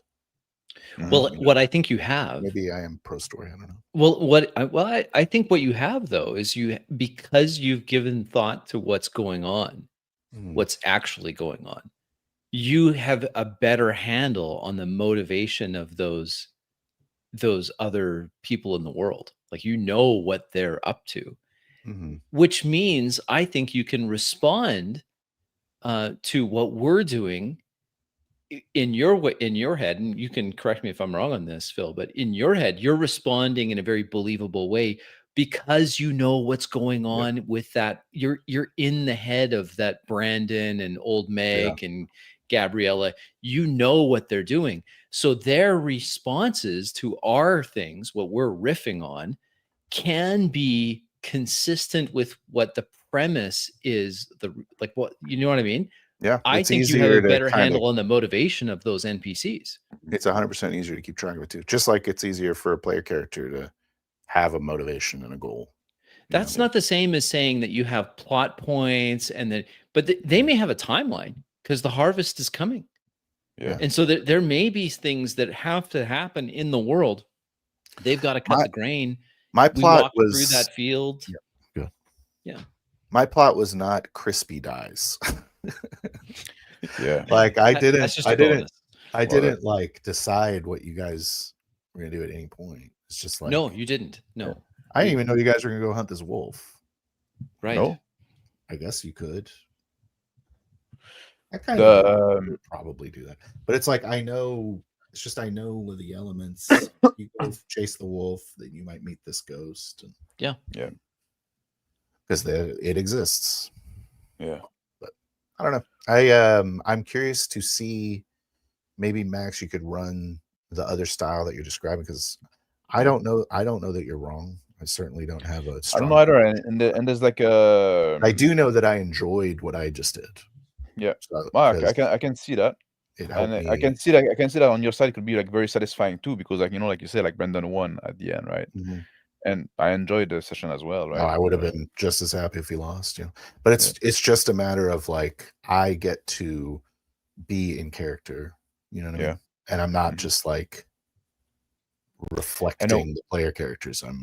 And we always talk I'm about like running the the game. NPCs should have their own motivation and acting on that, like their own goal and stuff like that. So I guess like that's fair. Antagonist is doubly so. Yes. So I don't know, like I'm always like very, I'm always very. It's when we role play, it's the story of the character, right? It's the story of the PCs. Like they're the protagonists.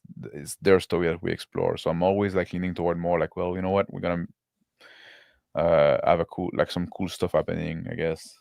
Maybe I'm a bit like a story driven when I don't know. But like I want to figure but I also come like I want to figure out what the story is gonna be. Like I don't know in advance, right? Yeah. So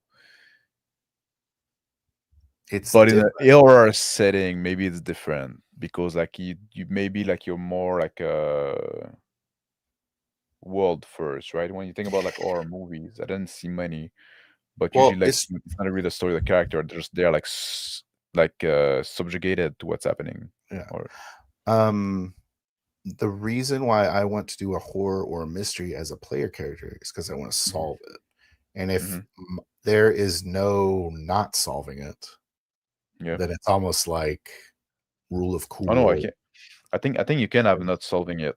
I think you can absolutely not solving. Like I don't think as a GM you must take every lead or every clue. Like I don't think you should. Like you can pick and choose. Like oh yeah, well this thing that they have a good reasoning behind. It makes sense. Maybe I can go this way, or maybe it's gonna be a red herring, or maybe.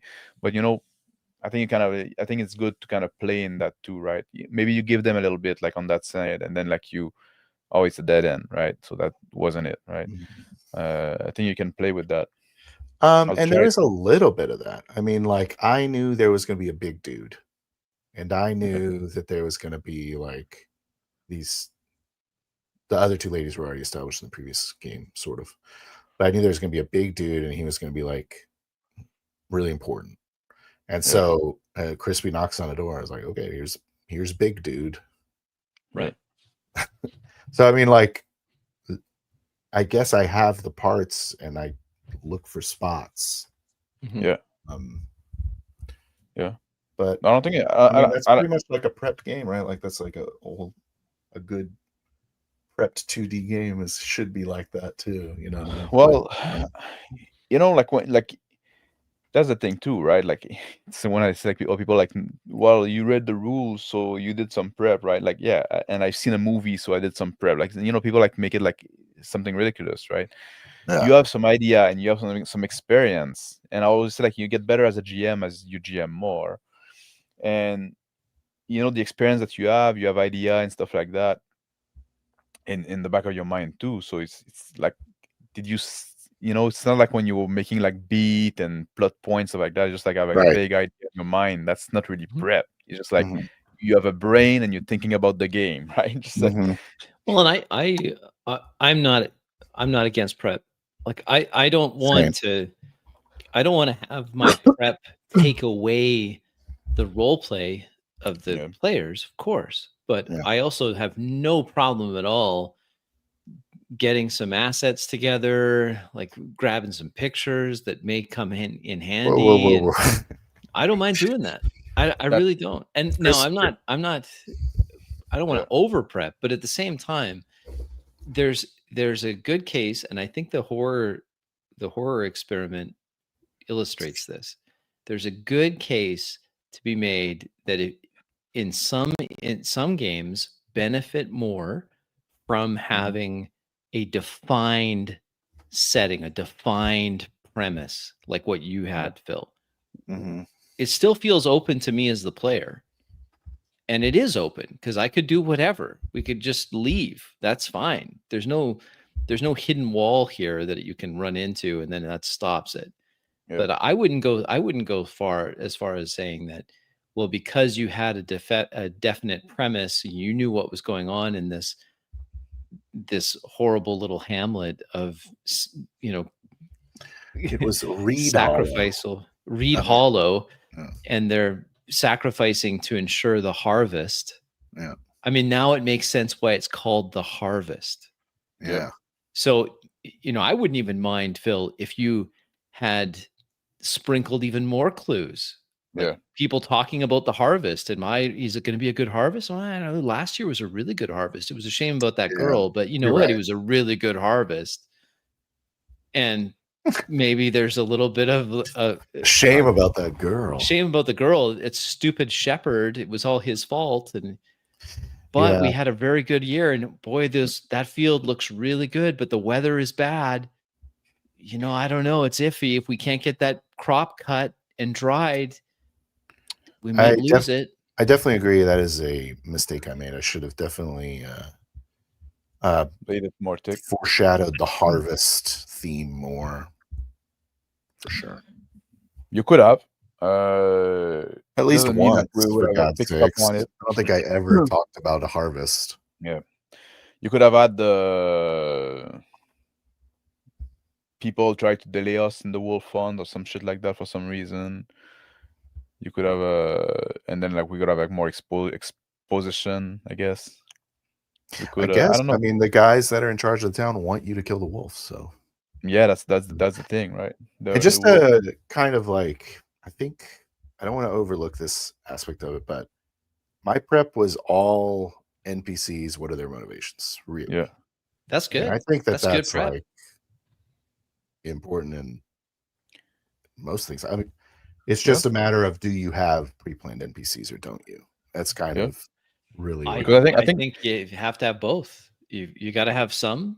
Yeah. The big I think a lot movers of and it- shakers and the others. teenagers were unplanned. They were Yeah, great. I think you can. I think with experience you can come up with NPC pretty fast and have the motivation, right? Especially the world and stuff like that, and the big line of conflict in this world. Could have had one of the NPCs that was trying to expose the cult and some shit like that. It could have maybe that would have been a way, maybe oh, no, don't go kill the wolf, maybe somebody an old cook and whatever. I don't know, maybe. Oh, But yeah, that would have been smart. yeah, A little the hacky, maybe. Is that a little hacky? maybe a little key, maybe. Yeah. Maybe it's a little thick, right? Yeah. But it Well, doesn't mean coulda also we'd have pick it on it. We could have thought that this guy was the bad guy, and then we'd work for the cult again, right? We do the bidding of the cult again. I should have made Brandon a little too eager to kill the wolf or something. Yeah, maybe he's versus gung-ho. kind of okay, I'll join you. Yeah, Or- I thought he was on the side of the wolf at some point. Yeah. I knew there was something suspicious with him, but I thought he was on the side of the wolf. I thought he was he joined to try to stop us from killing the wolf. Or we could have had the boy come back, Eaton, who was friendly with me, the one guy in town. Yeah. That didn't think I was a pariah. He could have. I mean, the boy could have come back and said, "No, no, no." Oh, he was next on the chopping block. Yeah, exactly. Oh, yeah. in case. Yeah, I figured that now. I'm like, oh no, they're gonna kill the one person that's nice to me. Yeah, and they're gonna blame you The for it again, in yeah, case you're wondering. Because And they were gonna blame me for it, of course. Yeah. the one thing I like, I'm probably like the one in our group that is like the most against prep, but for reason that I often I've think warmed like to it.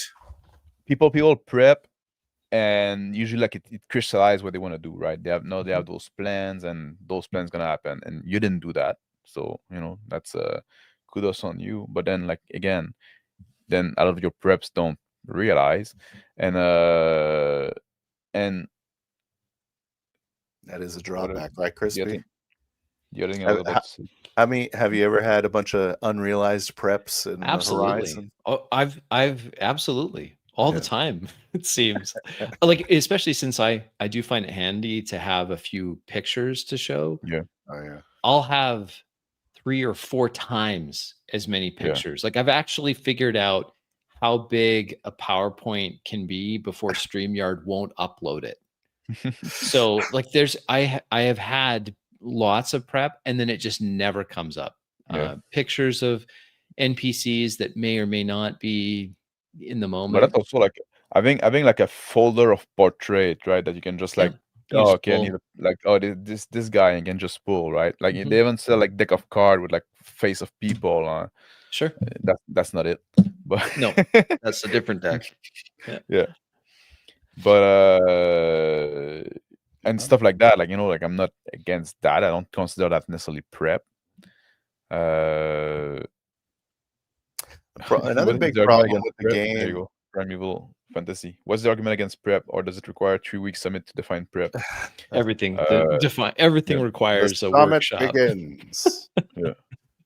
For me, I prep is think it's good. for me, like you're starting to have preps when you start to make plans of what's gonna happen in the session. Yeah. Yeah. For me, that's what preps is, right? Mhm. We're just very averse to GMs railroading. Yeah. Yeah. But I don't think it's a railroad when, Phil, you have a starting premise. This is Yeah. what's happening in this place. Whether or not we interact with that, that's going to be up to our choices. That's not a railroad. If we had no choice but to do this, then this, then this, and then you get all the stupid story beat stuff, well, then we got to have the climax to this, and then there's a little bit of a whatever. Like I don't like that. That's why I was saying, like, storyboarding. that's what I was saying when Crispy dies. I was like, I didn't intend for you to die, but I guess that might be railroading. Yeah. So No, you're not dead. You're not Plot dead, armor, right? I was gonna do something like start chanting "Blood will close the wound." Oh, that was what I should have said when I bring you died. back to life with the blood of the wolf. Yeah, like, that's gay. I'd allow it. I'd allow it. You could have brought the ghost there though when the wolf was dead. Yeah, Right ghost there in could the show clearing. up. And Just talk point at to- Brandon. Just point at Yeah. him. It was more of like, do I really want Max to be playing in this game by himself for another? Yeah. Well, you just think it was close the on right that call. horrific scene, right? Yeah. The I And wanted the Brandon at least to show up. Yeah. The other So thing, you get the the other thing I want to laughable say for about you. the other thing I want to say about prep too, before we move to the comments, I guess we need to take a quick look at the comment. Is I also think like it's a good skill as a GM to be able to think on your feet, and I think the more you rely on prep, you don't develop that skill as much, right? I often say that like sometimes you're gonna come up with something on the spot that might not be the coolest thing you could have come if you, but then like you think about it after the game, and then like you added a string to your bow. Is that the expression? Or New arrow to your quiver. quiver, yeah. So for the next for next time a similar situation happen, now you remember like, oh yeah, this thing that I should have done, now it's the time to do it, right? So there's that as well, right? So yeah, that's fair. Yeah. It works out good muscles, that's for sure. That's why Ultimate No Prep's such a cool challenge. Yeah, it's a good challenge. I don't, for me at least, it doesn't it's a challenge, and I enjoy them. I enjoy them. But I also enjoy games where there is a defined premise, and we've had a Me too. session zero, and we've fleshed out Yes, the me world, too. I and prefer that. I actually do really like that. Yeah. So as much as I don't, I'm not trying to dunk on the ultimate no prep, because I do like them. But for me, the ultimate is not the no prep. The ultimate for me is a persistent world Yep. that we can continue to play these characters in a campaign. The no But prep is a good exercise it's a for good GM and exercise. players. Yeah. But I like also like having a character that I've thought about some, right? Yes. As a Yeah. player, the player prep, I guess. And then Yeah. returning to that character again and again, and fleshing it out more each time. That's what I want. Well, the And no prep is a great exercise. Yes. That's what it's for. Yeah. And if you want to do prep, fine. But like still, like I said, like be flexible about it and be like don't be ready that it's not gonna be explored, it's not gonna be used, or it's gonna or it's gonna the player gonna swerve and do something completely different. So, because Crispy mentioned it, and he makes a really good point. The prep most of the time is session zero, Mm-hmm. and but with the horror mystery, you can't just do it by committee and make Nope. it fun for the Nope. players. I prefer to not know what's going on if I'm Mhm. playing in a mystery or horror As a player, and, yeah. as a player, yeah. Yeah. So But I guess that's maybe the key difference between horror and other. yeah, Or I mystery. like I often say that I don't like planning mystery in role-playing game. I think it's the wrong way to go about it, because if you like, people say like, oh, do you mean a mystery game? And then like they say, oh, you have to have those clue, and you have to have the key, and then you have to have all those things, and you have the solution. But then like you're not into a role-playing game anymore, you're into a guess what the GM thought of game, right? Yeah. So I say like mystery happen in role playing all the time because something happened that is mysterious, and something is just something that the GM threw away on the spot there, like made something happen because he needed a push, or because like he needed an NPC that he didn't really think about Mhm. to react to something, and then like player like see Or that he that's he just said the wrong thing. he just said the wrong thing exactly, what and does then that and mean? suddenly like, oh, now there's a mystery that just happened. And Yeah. as a GM, when I have a mystery game, and that's was part of the thing with the Witch of Duncan Vale, right? It was kind of, there was a mystery there that I didn't know what it was, right? I didn't know what we'll see, we'll figure it out, and I like that as well, like and Yeah. and it came with when the player, right, like go, and I don't know how much you felt that it was made up on the spot, but like Mystery was don't F with Father Sisman. yeah, Yes. when Crispy go with Crispy.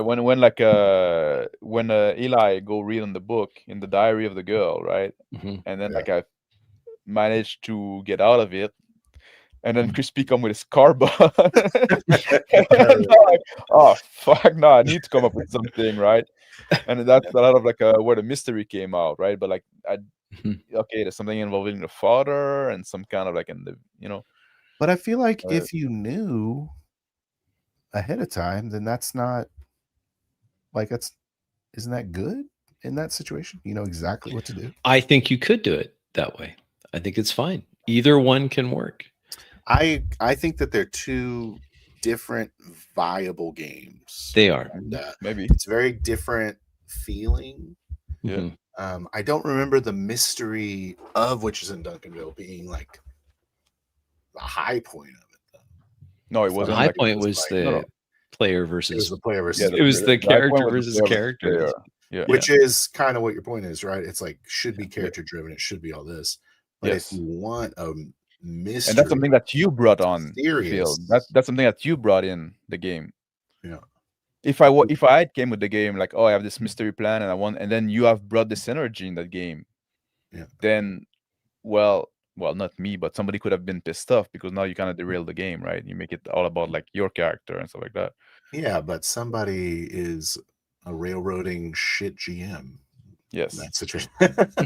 Whereas we who are opposed to railroads, I can have a solid premise and a solid mystery and throw it in the trash as long as I don't care. I still had a good time.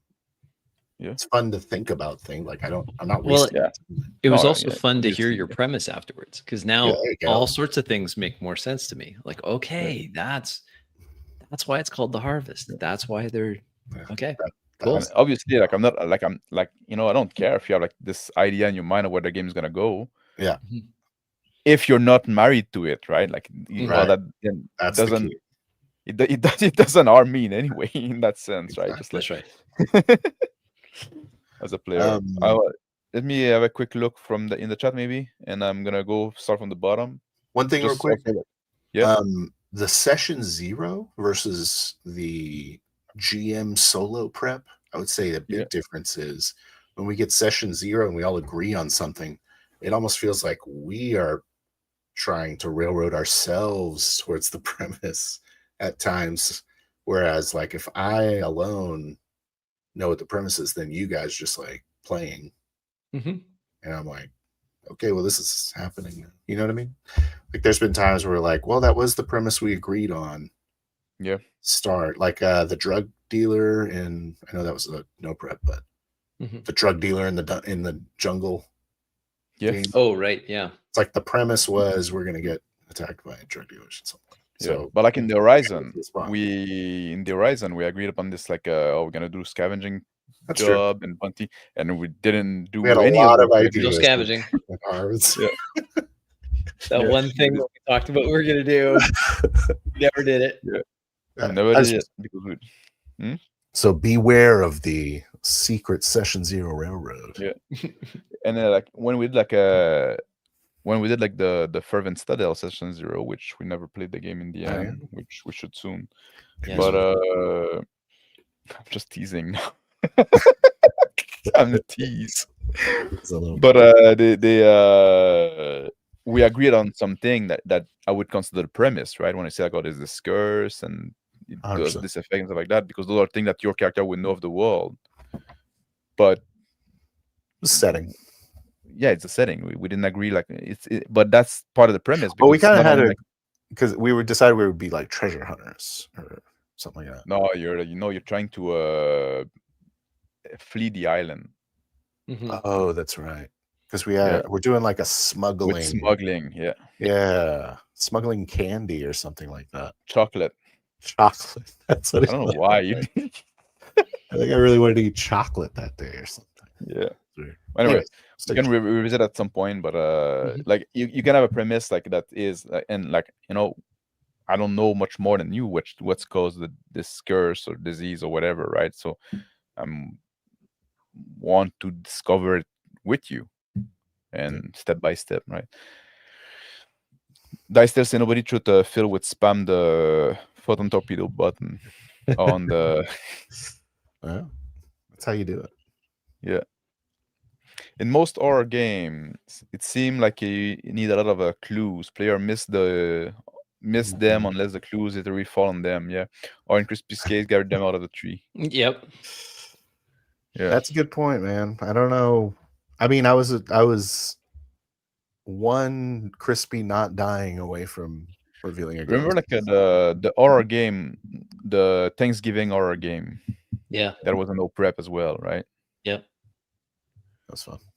And I think we did achieve like some horror element in that game for sure. Yeah. But there was obviously like the no house premise. was in some sort of blackness or something. I don't remember. It's crazy. Oh, it was. And there was like some stranger like looking through your house from outside. That's a good point. And the dead mother calling on the phone. Yeah, it was just like crazy shit happening. Yeah, and making it up as we go, and like we're figuring it out. And when you pick on something, I'm gonna lean more on. I don't know. I think it's you. I think that's a good example of a solid horror theme for sure. Yeah, I did a few horror no prep. Yeah. In a row. I would always fucking roll horror. Prep is good. I like prep. There you go. Yeah, there's my man. There's the answer. That's the answer. Yeah. Crispy definitely had the bad ending. Yes. I find you can almost count on it. Yep. Yeah. Crispy loved to have his character die. I do. Bit of a Wendigo vibe. Yeah. I got this vibe as well at some point. Yeah, I did. With the eye. Yeah. Good stuff. Yeah. Yeah. Thank you. Always nice seeing the group together. Hello, guys. I have the Never Wake the Bugbear podcast. I got it right. Close. Nobody wake Never the wake. Bugbear podcast. Nobody wake. Oh, damn it. Next time.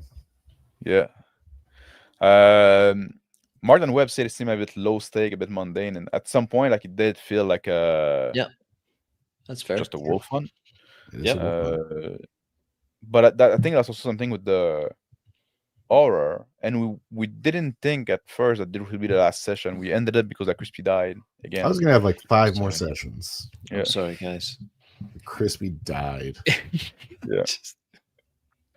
But There's planning again. There was that planning again. Mhm. and I think in horror, Yep. you need to have like to establish this kind of mundanity at some point, right? Because like the horror is when like things break the mundane. So I think I was right. I think that's it. Anything else that we want to touch on? No, I think that's good. You want to talk about plans? I took the wheel, eh?